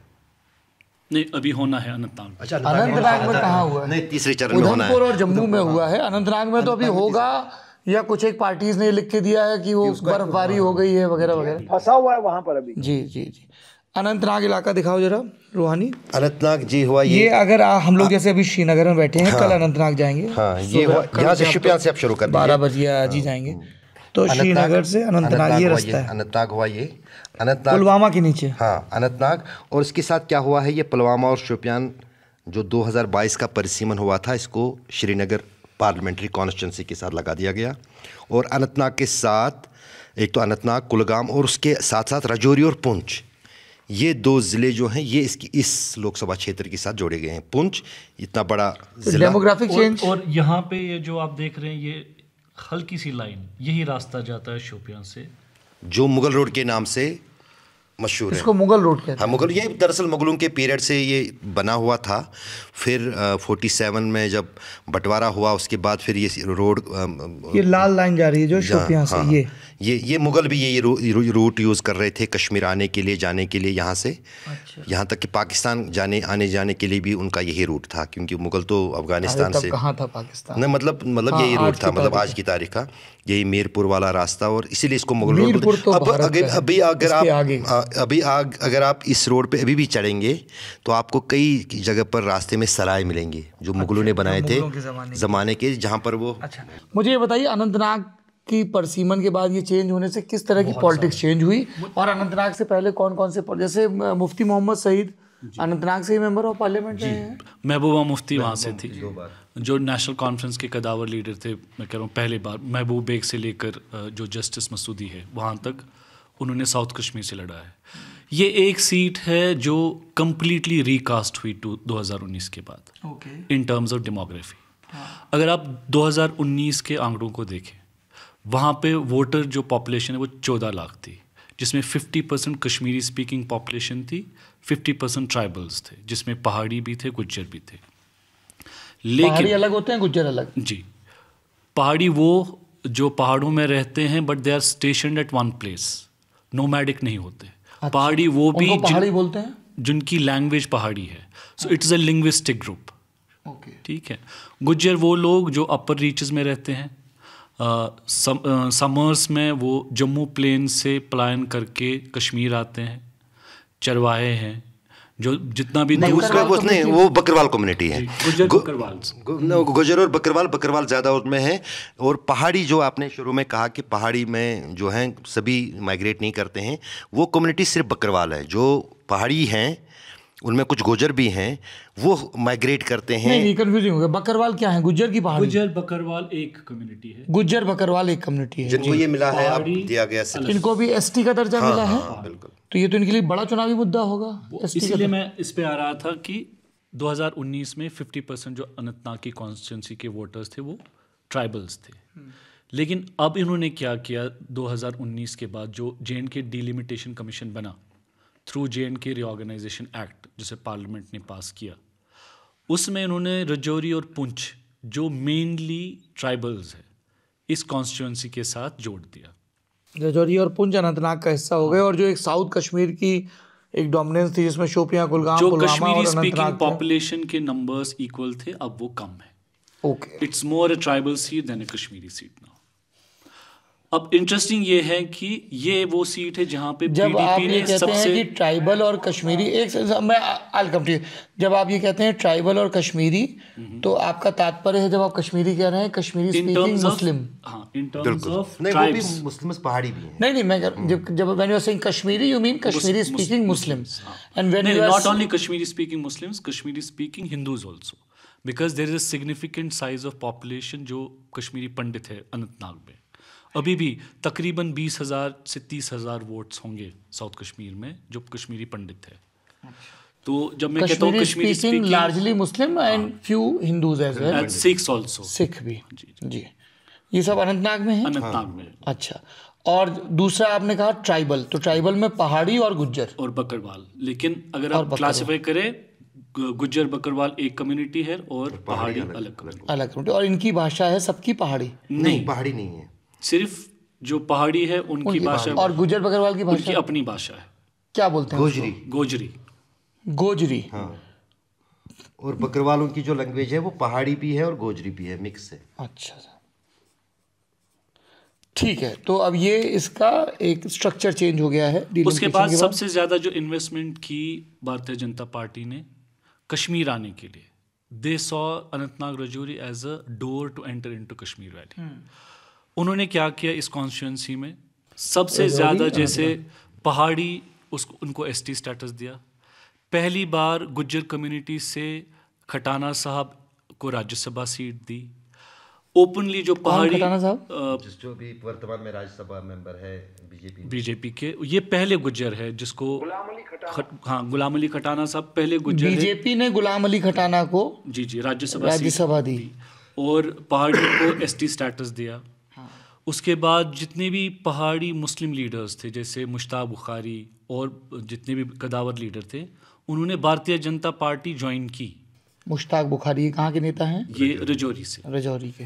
तो जितना भी इन्वेस्ट उन्होंने किया फॉर इलेक्टोरल गेन्स इन कश्मीर, वो सिर्फ अनंतनाग रजौरी में किया। अब इंटरेस्टिंग ये है कि जो लोकल बीजेपी का जो काडर है या लीडरशिप है, उन्होंने फॉर्मली एक चिट्ठी लिखी दिल्ली को कि हमें तीनों सीटों से लड़ना चाहिए, हमारी स्ट्रेंथ है, हम जीतेंगे। लेकिन मिस्ट्री ये है कि बीजेपी ने डिसाइड किया कि वो समर्थन देंगे, खुद नहीं लड़ेंगे। अच्छा, मुझे ये बताइए, तो अब अनंतनाग में बीजेपी ने एक ओपनिंग करने की कोशिश की लेकिन अभी चुनाव नहीं लड़ रहे हैं, तो अनंतनाग में पीडीपी की कैंडिडेट है महबूबा मुफ्ती। हाँ, नेशनल कॉन्फ्रेंस की उनके बहुत सॉलिड कैंडिडेट हैं मियां अल्ताफ़ अहमद। मियां अल्ताफ़ अहमद गुजर लीडर हैं, लीडर ही नहीं बल्कि वो एक हम कहेंगे कि एक स्पिरिचुअल लीडर हैं गुजर कम्युनिटी के लिए। उनके फैमिली, उनके दादा और फिर उनके फादर। और मियां अल्ताफ़ अहमद, मतलब मैं भी व्यक्तिगत तौर पर बहुत सारे राजनेताओं को, उनको भी काफ़ी समय से जानता हूँ। सबसे अगर बेदाग कोई नेशनल कॉन्फ्रेंस में कोई या जम्मू कश्मीर की राजनीति में कोई लीडर अभी तक रहा है, वो हेल्थ मिनिस्टर भी थे फारूक अब्दुल्ला की सरकार में, उमर अब्दुल्ला की सरकार में। तो वो जो है उनका रजौरी और पुंछ पर बहुत ज़्यादा जो है as a their religious leader as well as a Gujjar leader, वहाँ पर उनकी काफ़ी पकड़ है।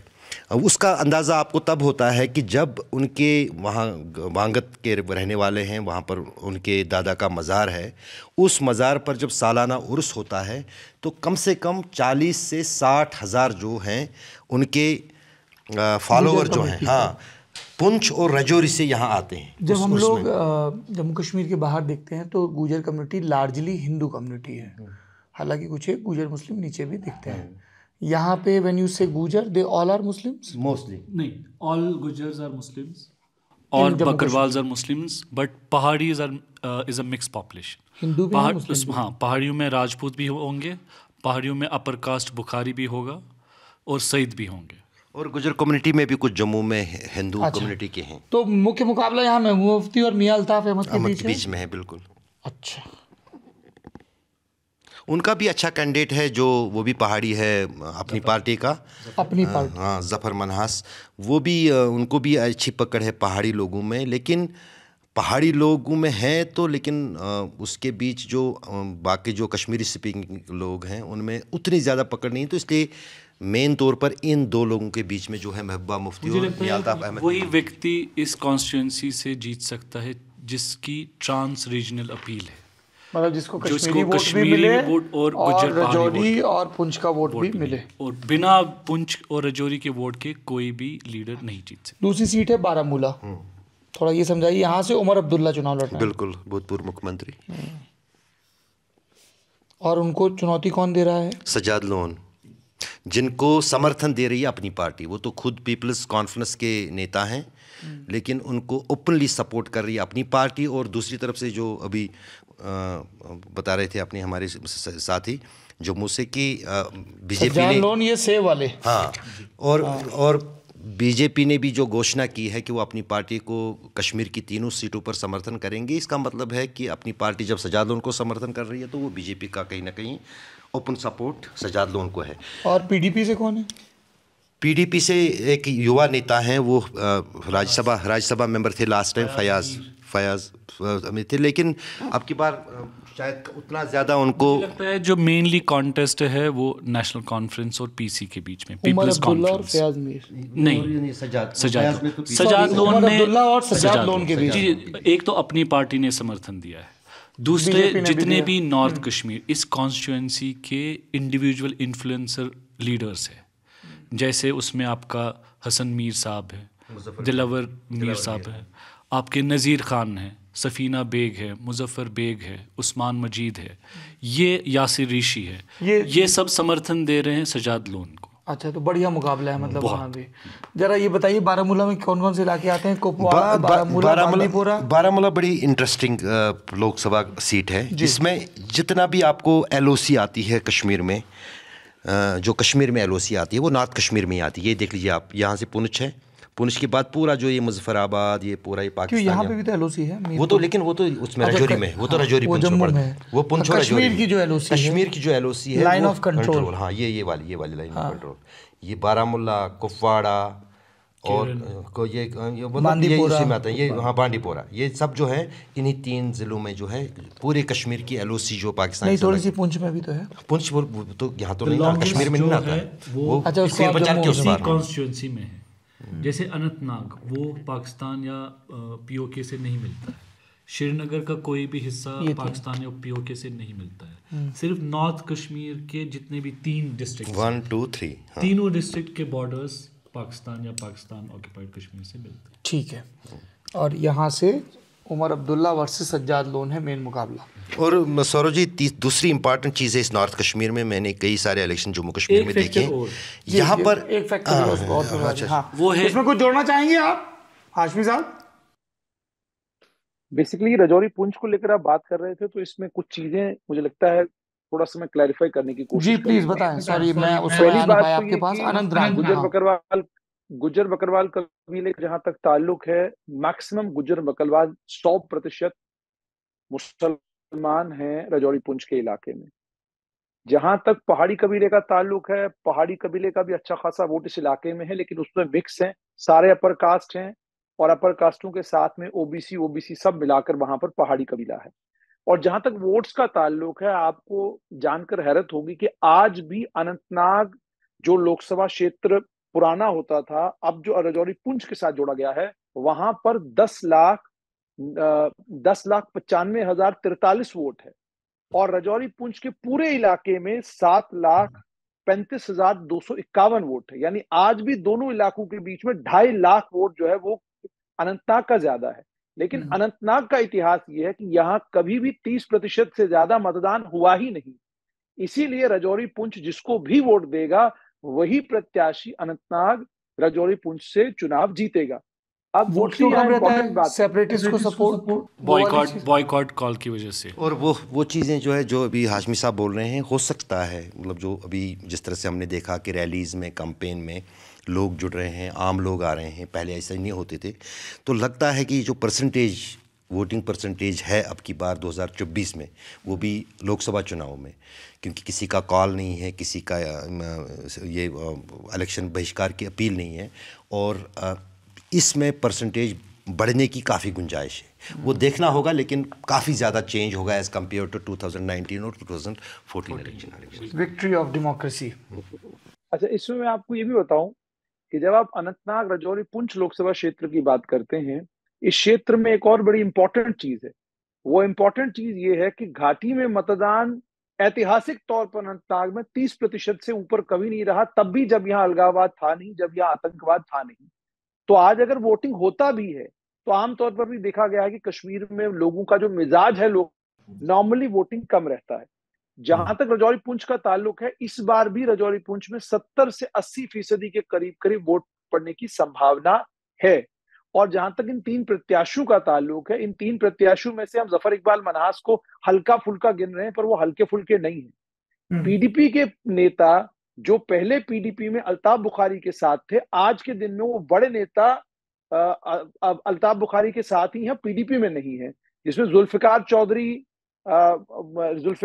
दरहाल से आते हैं, शाह मोहम्मद तांतरे पुंछ से आते हैं, और अन्य कुछ और भी बड़े नेता जो हैं वो इस समय जफर इकबाल मनहास का समर्थन कर सकते, इसकी संभावना है। तो आप ये कह रहे हैं कि अनंतनाग में एक दिलचस्प त्रिकोणीय मुकाबला है। बिल्कुल त्रिकोणीय मुकाबला। महबूबा मुफ्ती को ना तो रूल आउट किया जा सकता है, ना वोट आउट किया जा सकता है। हाँ, मियां अल्ताफ को लेकर एक हवा बनी है। मैं भी कहता हूं बड़े शरीफुल नफ्स इंसान हैं, बहुत अच्छे इंसान हैं, बहुत बढ़िया आदमी है, लेकिन वो भी परिवारवाद का ही हिस्सा है। उनके दादा, उनके पिता और खुद वो, जहां एक तरफ से वो धार्मिक धर्मगुरु भी हैं, दूसरी तरफ से राजनीति उनकी भी परिवारवाद वाली ही राजनीति चलती आ रही है। और रजौरी पुंछ में उनको लेकर लोगों के बीच में एक गुस्सा भी है कि जब रिक्रूटमेंट को लेकर, जब नौकरियों को लेकर सरकार ने एक अध्यादेश साल 2010 में लाया था जिसमें उन्होंने इंटर डिस्ट्रिक्ट रिक्रूटमेंट पर बैन लगाया था और गुज्जर बकरवाल कबीला के लोगों की रिक्रूटमेंट महदूद कर दी थी डिस्ट्रिक्टों तक, तो वो गुस्सा रजौरी पुंछ के लोगों में आज भी है। और दूसरा एक रजौरी पुंछ में एक और टेम्परामेंट है, वो ये है कि मियां अल्ताफ कंगन से आते हैं। रजौरी पुंछ में लोग उनको पीर फकीर सब कुछ अपना मानते हैं, लेकिन साल 2003 में चौधरी तालब हुसैन को लेकर एक हवा चली पूरे रजौरी पुंछ में कि हमने चौधरी तालब हुसैन को एमपी बनाना है।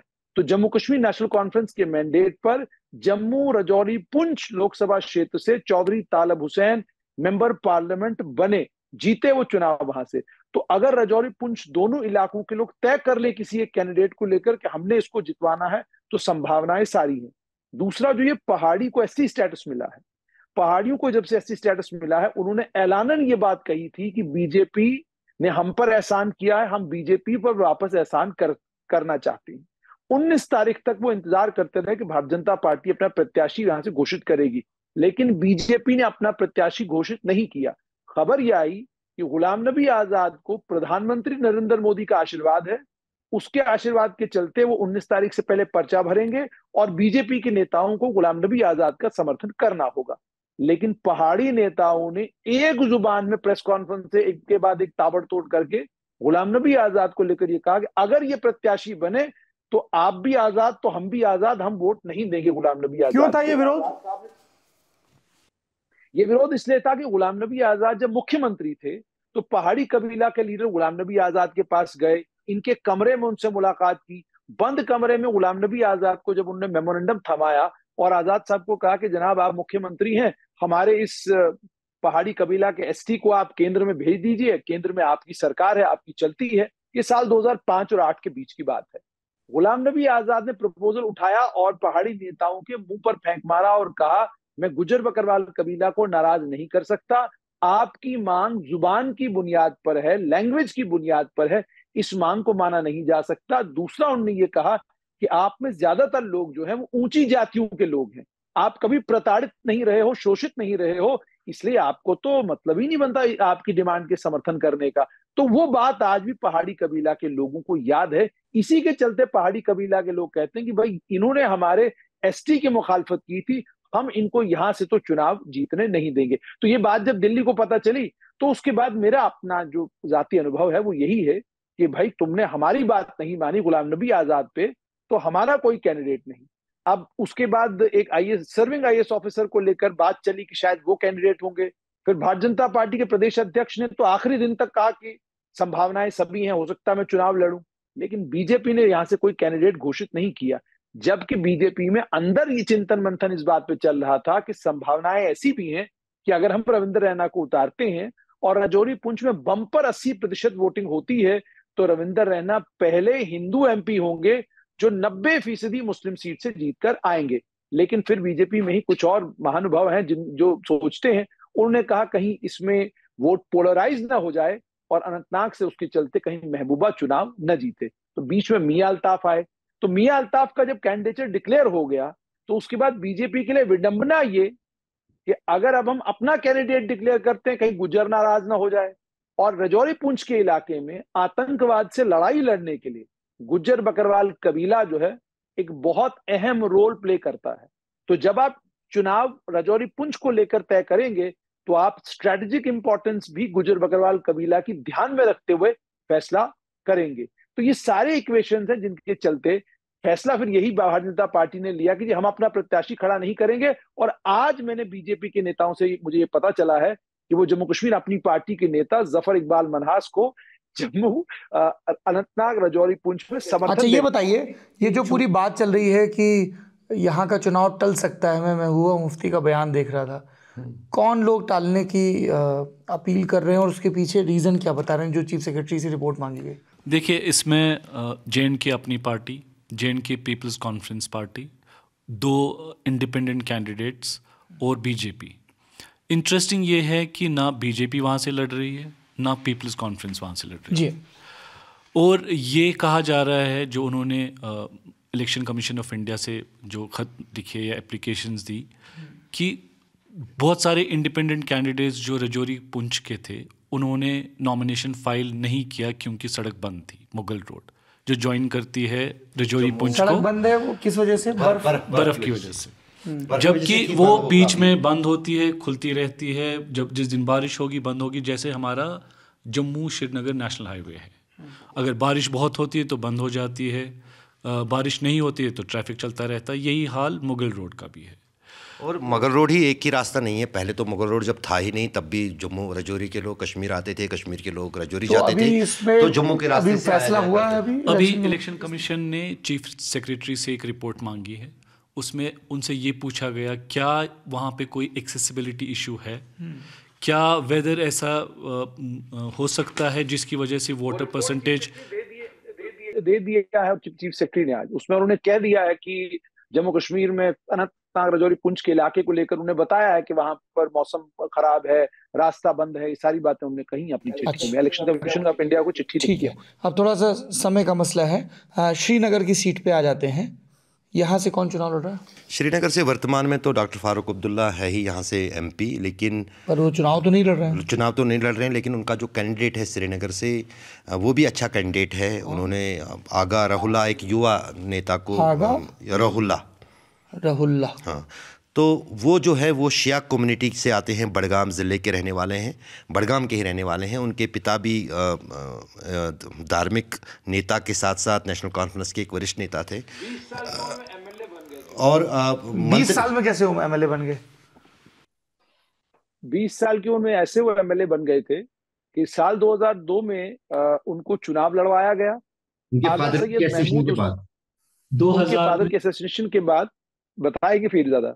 2002 में उनसे चुनाव लड़वाया गया। 1982 उनकी डेट ऑफ बर्थ है, लेकिन उनके रिकॉर्ड में उनकी डेट ऑफ बर्थ 1977 दिखाई गई और उस तरीके से उनकी उम्र 25 साल हो गई। तो साल 2002 में वो चुनाव लड़े। अभी आरटीआई के जरिए ये दोबारा से कंट्रोवर्सी खड़ी हुई है कि उनकी उम्र 1982 वाली है या उनकी उम्र 1977 वाली है। आगा रहुल्ला का मामला है, लेकिन इलेक्शन कमीशन ने वो क्लियर कर दिया। और जब वो 2002 में चुनाव लड़े थे तो आगा सैयद महमूद ने मंत्री पद से इस्तीफा दिया था इसी बात को लेकर कि जी इनकी उम्र जो है उसमें गड़बड़ की गई। तो नेशनल कॉन्फ्रेंस से आगा रहुल्ला है, पीडीपी से युवा नेता हैं, उनका नाम वहीद पर्रा है।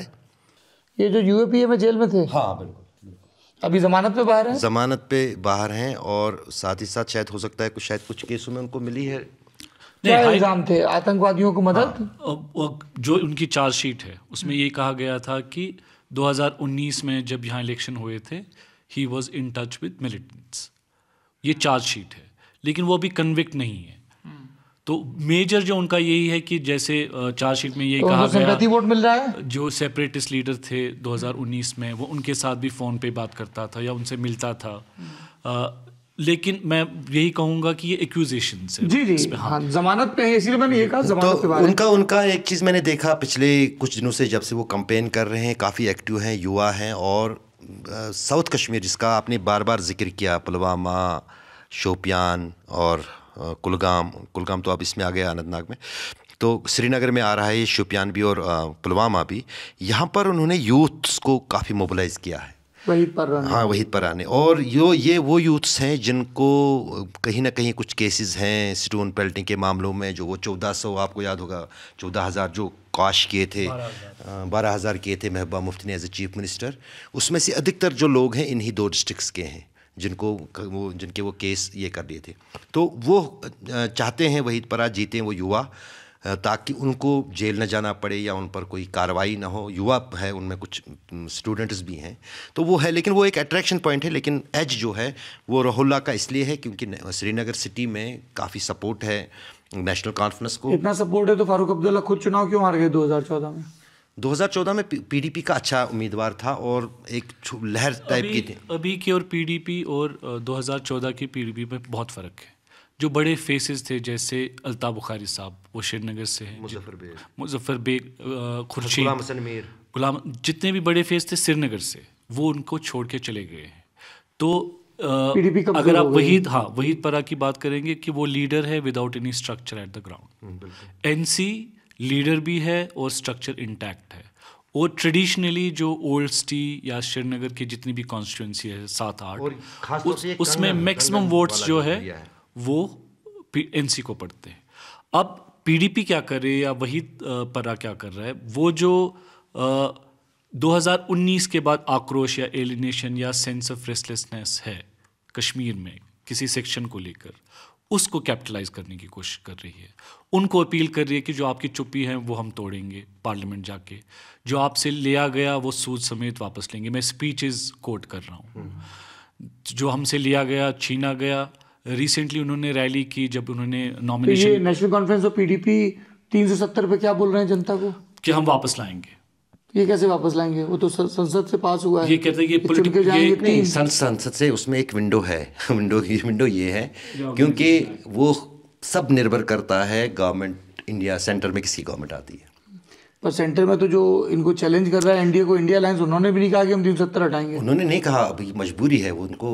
जिस तरह से 370 हटाकर भारतीय जनता पार्टी देश में राजनीति करती है, उसी तरह देश की राजनीति, बाकी स्टेट्स की राजनीति को बिगाड़ने के लिए इंडिया ने ये मुद्दा नहीं रखा। लेकिन अगर उस चीज़ पर देखें जिस अंदाज से 2019 में कम्युनिस्ट और कांग्रेस ने भी सपोर्ट किया गुपकार अलायंस को, उसमें कहीं ना कहीं लगता है कि एक विंडो उसमें ये है कि अगर 270 वापस नहीं 371 हो सकता है। तो कुछ स्पेशल टाइप का स्टेटस जिस अंदाज से शिमला में दिया गया है, जिस अंदाज से नॉर्थ ईस्ट में दिया गया है, उस तरह का कुछ यहाँ का ये वोट बैंक रखने के लिए या यहाँ के लोगों को खुश करने के लिए उस तरह की कोई जो है वो निकल। अशरफ साहब, समय की सुई उल्टी नहीं लौटती कभी। उसमें भाई 370 इंटू 371 में बोल रहा हूँ मैंने। नहीं, उमर अब्दुल्ला की मैं स्पीच कोट करूँगा एज ए जर्नलिस्ट। उन्होंने कहा कि भारतीय जनता पार्टी ने जो आर्टिकल 370 का मुद्दा 60 या 6 डिकेड पहले अपने कैंपेन में रखा या मैनिफेस्टो में रखा। ठीक है, उनको 60-70 साल लग गए इसको हटाने में। हमें इवन अगर 100 साल भी लगेंगे वापस लेने में, हम लाएंगे। ये उनका नैरेटिव है। होगा पॉसिबल कि नहीं होगा, दैट इज सेकेंडरी। जी आशमी साहब, थोड़ा उमर अब्दुल्ला का इतिहास बताना जरूरी है। उमर अब्दुल्ला साल 2002 से लेकर 2008 तक विपक्ष के नेता थे और एक बात वो लगातार बोलते रहे, हर बार जब भी वो असेंबली में बोलते, तो truth and reconciliation commission Jammu Kashmir में, जो ही हम सत्ता में आएंगे हम ट्रूथ एंड रिकंसिलिएशन कमीशन बनाएंगे। नंबर 2, तमाम हाइड्रो इलेक्ट्रिक पावर प्रोजेक्ट केंद्र सरकार से हम वापस ले लेंगे, ये हमारा आपसे वादा है। और नंबर 3, उन्होंने ये कहा कि जनाब जो हमसे ऑटोनॉमी ली गई है रीजनल, ये भी हम वापस लाएंगे। साल 2009 में उमर साहब मुख्यमंत्री बने। 6 साल तक हम उनसे पूछते रहे कि वो ट्रूथ एंड रिकंसिलिएशन कमीशन कब बनेगा, उसका कोई जिक्र नहीं हुआ। हम उनसे पूछते रहे प्रोजेक्ट कब वापस आ रहे हैं, हर साल में वो डेट देते रहे कि अगली तारीख, वो कभी नहीं हुआ। उसके बाद उनका एक बयान, एक ट्वीट, आज भी आप अगर खंगालेंगे तो उनके ट्विटर हैंडल से मिलेगा। उन्होंने कहा AFSPA is being removed shortly. साल 2014 भी चला गया, 2019 भी खत्म हो गया, AFSPA वहीं पर है। तो उमर अब्दुल्ला साहब के वादों का जहां तक ताल्लुक है, उनके वादे और इरादे सभी हमें अच्छे तरीके से जहन में हैं, याद हैं। वादे वो नेता के तौर पर बढ़िया करते हैं, लेकिन जब डिलीवरी की बारी आती है तो डिलीवर करने में वो असफल रहते हैं। और दूसरा ये भी मैं आपको बताऊं, नेशनल कॉन्फ्रेंस का ये भी इतिहास रहा है, बढ़िया इतिहास। सत्ता से बाहर इनसे प्रखर और इनसे बढ़िया वक्ता कोई नहीं, लेकिन सत्ता में जब ये आते हैं तो फिर इनसे अच्छे एडमिनिस्ट्रेटर कहीं कोई नहीं। फिर ये वही करते हैं जो नई दिल्ली से आता है। पोटा आएगा तो वो भी लगेगा, UAPA में संशोधन होंगे तो वो संशोधन भी कबूले जाएंगे, और दिल्ली से हुक्मनामा आएगा कि आप अपना बैंक बदलकर रिजर्व बैंक ऑफ इंडिया कर दीजिए, वो रिजर्व बैंक ऑफ इंडिया भी ये लोग कर देते हैं। तो जम्मू कश्मीर के इतिहास में पर अब 370 निष्प्रभावी होने के बाद तो अब ये जो भी राज्य में सरकार बनेगी, सुप्रीम कोर्ट के निर्देश हैं, तो अब तो वो गुंजाइश ही खत्म हो गई कि ये तय करेंगे या नहीं करेंगे। जैसे देश के बाकी राज्यों में होता है, केंद्र के बने कानूनों को लेके वही जम्मू कश्मीर को लेके होगा। बिल्कुल, अब तो वो तो है ना, तो कोई अलग से। सौरभ जी, और एक चीज़ जो मैं अब पिछले 30-28 साल के अनुभव में इलेक्शन देखते देखते टटोल रहा हूँ, एक पिछले कुछ दिनों में मीडिया में भी एक लफ्ज़ और पॉलिटिकल पार्टीज़ में भी एक लफ्ज़ जो है काफ़ी कॉमन, दरबारी हुआ दरबारी कौन है, दरबारी कौन नहीं है। तो हमारे जो पिछले कुछ दशकों में अब राजनीति जो है और पॉलिटिक्स जो है बहुत बदल गई है। अब जिस अंदाज से पहले 2 दशक पहले फॉर ग्रांटेड वोटर्स को लिया जाता था, अब फॉर ग्रांटेड लेना किसी भी पॉलिटिकल पार्टी के लिए एक आत्महत्या से कम नहीं है। क्योंकि जब तक वोटर के पास, अब वोटर जो है जवाब मांगते हैं किसी भी लीडर से, जो भी उनका नुमाइंदा हो, चाहे विधायक हो चाहे सांसद हो, जब तक वो उनके पास जाएगा नहीं, मुद्दे लेकर नहीं जाएगा, उनको समझाएगा नहीं, उनको आकर्षित नहीं करेगा, तब तक ये वो घर में बैठ के फॉर ग्रांटेड ले लेगा कि ये वोटर जो है मेरे बाप को वोट देता था, मुझे भी वोट दे देगा, वो गलतफहमी में है। और उसके परिणाम आपको इन लोकसभा चुनावों में भी नज़र आएंगे कि किस दिशा और किस तरह से हवा बह रही है। और कहीं ना कहीं उसका अंदाज़ा आपको, जिस अंदाज से ओवर कॉन्फिडेंस नेशनल कॉन्फ्रेंस को है, जिस अंदाज से पीडीपी से उन्होंने एक उनको दिखाया कि आपकी कुछ औकात नहीं है, उनकी 3 सीटें हम जीतनी हैं, तो वो उसका भी उनको आंकलन हो जाएगा कि ये साहब का जो लार्जेस्ट स्टेटमेंट है ना, कहनी और करनी में बहुत फ़र्क है। आज से ही नहीं, उमर अब्दुल्ला नहीं, अगर आप फ़ारूक अब्दुल्ला के इतिहास पे भी नज़र दोहराएं, उन्होंने जो 80s का जब टाइम था, उन्होंने कहा कि हम 1953 पोजीशन ला के देंगे। वो आप छोड़िए ग्रेटर ऑटोनॉमी, वो कहते थे तब का दौर जब सिर्फ 4 चीज़ें हिंदुस्तान के पास रही। ये वो दौर था जब फारूक अब्दुल्ला श्रीनगर में कुछ और बोलते थे और दिल्ली जाके कुछ और बोलते थे। दिल्ली को बोलते थे जहाँ तक ये है कि तो नेशनल कॉन्फ्रेंस की करनी और बोलने में और करने में बहुत फ़र्क है। और ये इलेक्शन शायद उनको तब्दील कर दे, क्योंकि now they are the centre of the politics. क्योंकि खुद चुनाव क्यों नहीं लड़े फारूक अब्दुल्ला? एज की वजह से। ऐसा जो जैसे मैंने बहुत लोगों से बात की, उन्होंने कहा कि जो उनकी एज है वो ज़्यादा बाहर नहीं निकल पाते, बहुत कम जा पाते। अपनी पार्टी का कौन कैंडिडेट है यहाँ पे? अशरफ मीर, वो भी पीडीपी के एक लीडर थे, एमएलए रह चुके हैं, मिनिस्टर भी रह चुके हैं। खरीव एक कॉन्स्टिट्यूंसी है, वहाँ से आते हैं अशरफ मीर। इन्हीं 3 के बीच मुकाबला है? बिल्कुल। आगा रहुल्ला, वहीद पर्रा और अशरफ मीर। अच्छा, ये तो हो गई वैली की सीट है। हाँ, अब बात करते हैं हम लोग उधमपुर, जो मोदी सरकार में मंत्री हैं जितेंद्र सिंह, डॉक्टर जितेंद्र सिंह, उनकी सीट। बिल्कुल। वहाँ पे क्या स्थिति है, कौन कौन कैंडिडेट हैं? जितेंद्र सिंह हो गए बीजेपी से, हो चुका है इस जी जी। जितेंद्र सिंह और लाल सिंह जो कांग्रेस के, चौधरी लाल सिंह कांग्रेस के जो नेता, चौधरी लाल सिंह और डॉक्टर जितेंद्र उनके 2 बीच और में, उसके अलावा गुलाम मोहम्मद सरूरी, और तीसरा गुलाम नबी आज़ाद की पार्टी के गुलाम अहमद सरूरी। इन 3 के बीच में मुकाबला, लेकिन मेनली जो है वहाँ पर मुकाबला गुलाम अहमद सरूरी, हाँ, गुलाम मोहम्मद सरूरी, गुलाम। तो बताएं साहब, अब तो आप जम्मू बेस्ड हैं, क्या रहा उधमपुर में वोटिंग कैसी है, कितना करीबी मुकाबला है? देखिए, जहां तक उधमपुर का लोकसभा क्षेत्र का ताल्लुक है, उधमपुर लोकसभा क्षेत्र में चौधरी लाल सिंह और डॉक्टर जितेंद्र सिंह के बीच में कांटे की टक्कर है।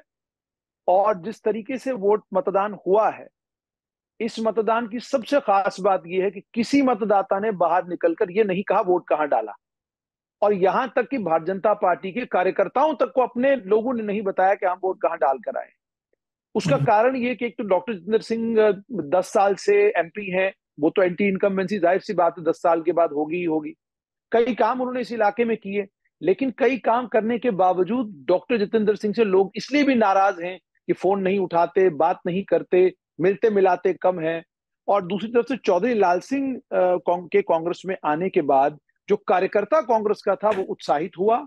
और तीसरा ये कि चौधरी लाल सिंह साल 2014 के लोकसभा के चुनाव में डॉक्टर जितेंद्र सिंह के लिए इसी सारे इलाके में कैंपेन कर चुके हैं, जिस चुनाव को डॉक्टर जितेंद्र सिंह ने जीता था और गुलाम नबी आजाद को हराया था। उसके बाद चौधरी लाल सिंह ने साल 2019 में डोगरा स्वाभिमान संगठन का नाम की एक पार्टी बनाई, वहां से उन्होंने चुनाव लड़ा और केवल 30,000 वोट उन्हें पूरे इस उधमपुर डोडा कठुआ लोकसभा क्षेत्र में पड़ा।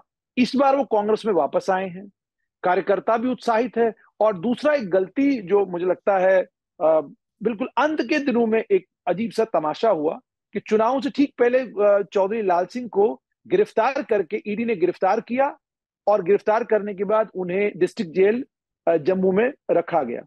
जब वो डिस्ट्रिक्ट जेल में गए, डिस्ट्रिक्ट जेल में जाने से पहले ईडी के दफ्तर के बाहर के दृश्य जिसमें उनकी धर्मपत्नी रो रही थी, उनके बेटे वहां पर खड़े थे, वो सारे दृश्य, वो सारे वीडियोस पूरे जम्मू संभाग में डोडा कठुआ सब जगह पर लोगों ने सोशल मीडिया के जरिए देखे। तो एक माहौल ऑलरेडी चौधरी लाल सिंह के हक में बन रहा था। लोग दूसरा नाराज थे डॉक्टर जितेंद्र सिंह से। उसी के चलते अब ये हुआ है कि चौधरी लाल सिंह और डॉक्टर जितेंद्र सिंह के बीच में इतनी खतरनाक कांटे की टक्कर है कि कहीं 4 जून को ये ना पता चले कि एमओएसिन पीएमओ जो है उन्हें कांग्रेस के एक नेता धराशायी कर गए। ये संभावनाएं भी हैं, हालांकि संभावनाएं कम है मगर संभावनाएं। चौधरी लाल सिंह ने कांग्रेस के जो स्टैंड है उससे हटकर पॉलिटिक्स की। उन्होंने राजपूत आइडेंटिटी पे पॉलिटिक्स की, उन्होंने डोगरा आइडेंटिटी पे पॉलिटिक्स की। उन्होंने कहा कि 370 अगर गया तो हम आर्टिकल 371 वापस लाएंगे। उन्होंने अपनी स्पीचेस में ये भी कहा ये जो बाहर के ऑफिसर्स हैं इन्होंने यहाँ पे लूट मचाई, हमारे जो लोकल एम्प्लॉयज़ हैं उनको साइडलाइन किया गया। तो उन्हें अगर हम जम्मू के पर्सपेक्टिव से देखें, जो डोगरा प्राइड हर्ट हुई पिछले 4 साल में, जो उनको लगता है उसको कैपिटलाइज करने में, और उन्होंने कहा कि ये जितेंद्र सिंह या बीजेपी इनकी वजह से जो इकॉनमी है, जो लैंड लेने की कोशिश की, रोशनी एक्ट हटा के वो बीजेपी ने की, जो स्मार्ट मीटर्स लगाए जिस पे सबसे ज़्यादा प्रोटेस्ट हुए जम्मू में वो बीजेपी के दौर में हुआ। स्मार्ट मीटर पे क्यों प्रोटेस्ट है? वो कह रहे थे वो फॉल्टी थे, उसमें जो रेट्स थे ज़्यादा आते थे। और 3 रिक्रूटमेंट्स हुई जो कैंसिल करनी पड़ी या सीबीआई के पास है पिछले 4 सालों में। उस पर भी सबसे ज़्यादा अगर 2019 के बाद कोई पॉलिटिकल कैपिटल बनी, प्रोटेस्ट कैपिटल बनी जम्मू एंड कश्मीर की, वो जम्मू बनी। अच्छा, सबसे ज़्यादा प्रोटेस्ट वही जी। अच्छा, 5वीं सीट है जम्मू की, यहाँ पे बताइए हाशमी साहब, जम्मू में क्या लग रहा है? 5वीं सीट जो जम्मू की है, 5वीं सीट जम्मू की, इस पर मतदान हो चुका है और जैसा साल 2019 में मतदान हुआ था बिल्कुल उसके बराबर 72% मतदान यहाँ पर हुआ है। कैंडिडेट सौरभ जी, इसको आप सीधा यूपी के वो इलाके समझ लीजिए जिन इलाकों में आखिरी इस समय तक मतदाता कहता है मैं तो समाजवादी पार्टी को वोट दूंगा, मैं तो कांग्रेस को वोट दूंगा, बीजेपी को कतई वोट नहीं दूंगा। लेकिन फिर जब वो जाता है मशीन के पास, वहां कमल का बटन दबा के बाहर आता है, कहता चलो आखिरी बार दे दिया, इसके बाद नहीं देंगे। तो इस क्षेत्र में जुगल किशोर चुनाव लड़ रहे थे, उसमें Jammu East, Jammu West, Jammu North, Jammu South, इन 4 कॉन्स्टिट्यूएंसीज में भारतीय जनता पार्टी को वोट तो पड़ा है। लेकिन सौरभ जी, सबसे बड़ी बात ये कि कांग्रेस का जहां कार्यकर्ता भी नहीं था, जहां कांग्रेस के टेबल के ऊपर कोई आदमी बैठा भी नहीं था, वहां पर भी कांग्रेस को वोट पड़ा है। कांग्रेस से कौन है? रमन भल्ला। कांग्रेस से रमन भल्ला है, सिटिंग सांसद है जुगल किशोर। एज किसको है? जैसे आप लोगों ने कहा उधमपुर में क्लोज है, तो जम्मू में किसको एज है? जहां यहाँ पर रमन भल्ला और जुगल किशोर के बीच में मुकाबला है, लेकिन एज जुगल किशोर को ही है, क्योंकि मैंने आपको बताया कि इन कॉन्स्टिट्यूएंसीज में भारतीय जनता पार्टी के पास 2 प्लस पॉइंट्स है। एक, इनके पास कार्यकर्ता की कोई कमी नहीं, और दूसरा, कांग्रेस और नेशनल कॉन्फ्रेंस के 2 बड़े नेता अपनी पार्टियां छोड़कर बीजेपी में शामिल हुए। 2 क्यों, मैं 4 के नाम लूंगा। एक तो देवेंद्र सिंह राणा नगरोटा से छोड़ गए, नेशनल कॉन्फ्रेंस के प्रोविंशियल प्रधान थे। दूसरा, कांग्रेस के उप मुख्यमंत्री के पद के दावेदार साल 2009 और 2014 की दहाई में श्यामलाल शर्मा भारतीय जनता पार्टी के नेता हैं। उनकी कॉन्स्टिट्यूएंसी अखनूर और छंप में 74% से ज्यादा पोलिंग हुई है। तीसरा, नेशनल कॉन्फ्रेंस के स्तंभ माने जाने वाले सुरजीत सिंह सलाथिया के विजयपुर में 74% वहां पर भी वोट पड़ा है, वो भी नेशनल कॉन्फ्रेंस के नेता थे। और सौरभ जी, आप सुनकर हैरान होंगे, डीडीसी चुनाव जब जम्मू कश्मीर में हुए, जम्मू संभाग में जहां माना यह जाता था कि डीडीसी कई कॉन्स्टिट्यूएंसीज में नंबर 2 पर कांग्रेस होगी, आप जानते हैं नंबर 2 पर कौन सी पार्टी थी? Jammu Kashmir national conference. जिस जम्मू कश्मीर नेशनल कॉन्फ्रेंस ने के बारे में सोचा भी नहीं जा सकता था कि ये जम्मू संभाग में 2 नंबर पे हो सकती है, 2 नंबर वाली पार्टी थी यहाँ पर जम्मू संभाग में। तो वो सारे बड़े नेता पार्टी छोड़कर चले गए। एकमात्र नेता जिसने बिश्नाह से चुनाव जीता था नेशनल कॉन्फ्रेंस के मैंडेट पर, वो भी पार्टी छोड़कर बीजेपी में चले गए। तो ये जो स्थिति बनी जिसमें कांग्रेस के बड़े सारे नेता निकल गए, बीजेपी के नेता निकल गए, तो दूसरा बीजेपी ने एक और काम किया था कि अपने तमाम नेताओं को यह बात कही थी कि भाई आपको असेंबली का टिकट जो है ना लोकसभा के चुनाव में आपके परफॉर्मेंस पर मिलेगा।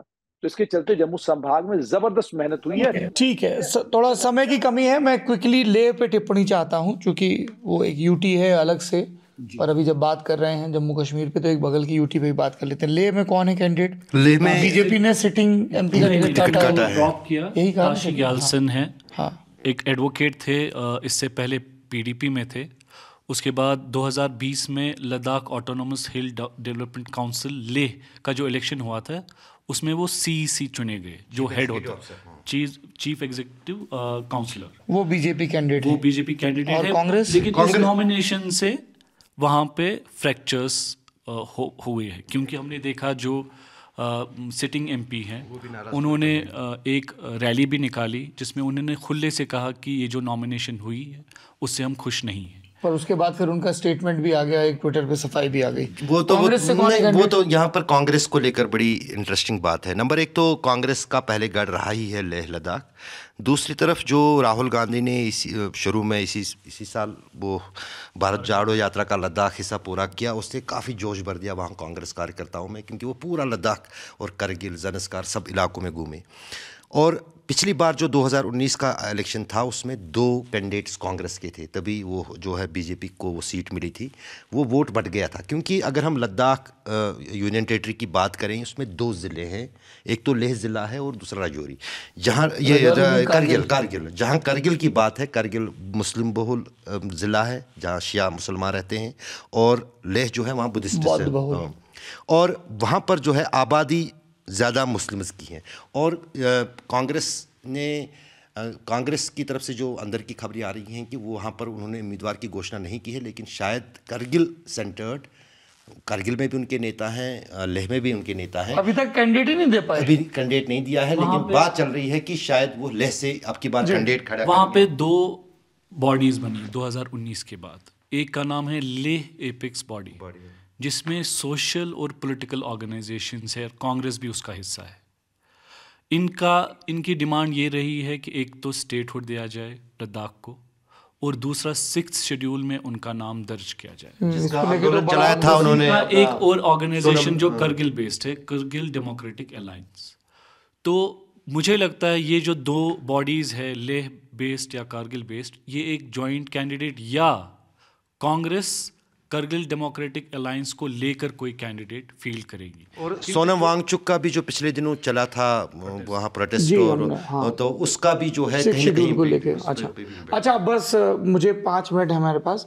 थोड़ा जो एक तो 370 को लेकर जम्मू कश्मीर की पार्टियां बोल रही हैं, बीजेपी कह रही है कि हमने डेवलपमेंट किया है, और क्या मुद्दे हैं जो आपको सुनाई दे रहे हैं? हाशमी साहब आपसे शुरू करते हैं, बताइए क्या मुद्दे सुन रहे हैं। बहुत हाइपर लोकल मत होइएगा क्योंकि ये हम नेशनल ऑडियंस के लिए रिकॉर्ड कर रहे हैं, ठीक है? बताइए क्या इश्यूज हैं मेन। देखें, जम्मू कश्मीर में तो अगर आप कांग्रेस की बात करें तो उनके लिए 370 मुद्दा है। जम्मू कश्मीर को पूर्ण राज्य का दर्जा देना, जम्मू कश्मीर का जो स्टेटस था उसको बहाल करना, लेजिस्लेटिव असेंबली के चुनाव जम्मू कश्मीर में कराना, उसके अलावा जमीनों का को लेकर कानून बनाना, जम्मू कश्मीर की एम्प्लॉयमेंट को लेकर कानून बनाना, जो बाहरी अफसर आए हैं उनको क्या कहते हैं, ये बाहरी अफसरों का तो है। ये सब कांग्रेस बोल रही है। बिल्कुल, मतलब ये कांग्रेस, नेशनल कॉन्फ्रेंस, पीडीपी के साझा मुद्दे हैं। लेकिन नेशनल कॉन्फ्रेंस और पीडीपी और कश्मीर बेस्ड पॉलिटिकल पार्टीज का मुद्दा एक ही है, जो साल 2014 में भी था और आज भी है, 2019 में भी था और आज भी है। मुद्दा है प्रधानमंत्री नरेंद्र मोदी को अगर रोकना है तो हमें ले आइए। अगर आपको मुसलमानों को बचाना है तो आपको नेशनल कॉन्फ्रेंस को लाना है। तो ये उनका असली मुद्दा ये है जिस पर वो चुनाव लड़ेंगे। बीजेपी क्या बोल रही है? बीजेपी का जहां तक मुद्दा है वो एक ही बात कहते थे, हमने कहा था 370 हटाएंगे, हमने हटा दिया। हमने कहा था राम मंदिर बनाएंगे, हमने बना दिया। हमने कहा था पहाड़ियों को एसटी देंगे, हमने दे दिया। तो वो ये कह रहे हैं कि भाई जो कुछ हमने मैनिफेस्टो में कहा था वो सब कुछ हमने कर दिया, और हमारे ही पास केवल एकमात्र, और उसके बाद स्टोन पेल्टिंग कश्मीर में खत्म हो गई, आतंकवाद हमने कश्मीर में खत्म कर दिया। तो ये सारी बातें जो है भारतीय जनता पार्टी, मतलब वही जो राष्ट्रीय लेवल पर मुद्दे हैं वही मुद्दे बीजेपी यहाँ पर भी। क्विकली जोड़ना चाहेंगे? क्विकली मैं इसमें 2-3 चीजें हों, सिर्फ यही मुद्दे नहीं है। सबसे बड़े मुद्दे जो हैं, जो बेसिक मुद्दे हैं, वो जिस तरह से देश के चुनावों में हैं, यहाँ पर भी वो मुद्दे हैं।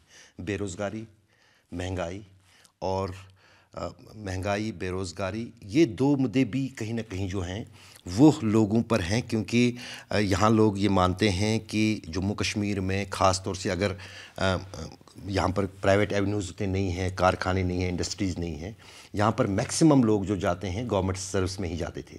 लेकिन उस गवर्नमेंट सर्विस में अब कश्मीर मतलब जम्मू कश्मीर 370 हटने के बाद सिर्फ जम्मू कश्मीर के ही लोग नहीं जा सकते हैं, वो अब नेशनल लेवल का कोई भी आ सकता है, या जम्मू कश्मीर का पहले भी कहीं नेशनल में जा सकता है। तो वो दो मुद्दे भी जो हैं, महंगाई और बेरोज़गारी, वो भी जम्मू कश्मीर की राजनीति में। मुझे लगता है जुनैद साहब ने सारे गिनवा दिए, लेकिन एक और जो जैसे पर्रा है या रूहुल्लाह की आप स्पीच देखें तो उसमें जो आए दिन लड़कों को पकड़ा जाता है, या PSA का जो यूज़ है, पब्लिक सेफ्टी एक्ट, जिसमें आप किसी को भी 2 साल के लिए बंद कर सकते हैं विदाउट अ ट्रायल।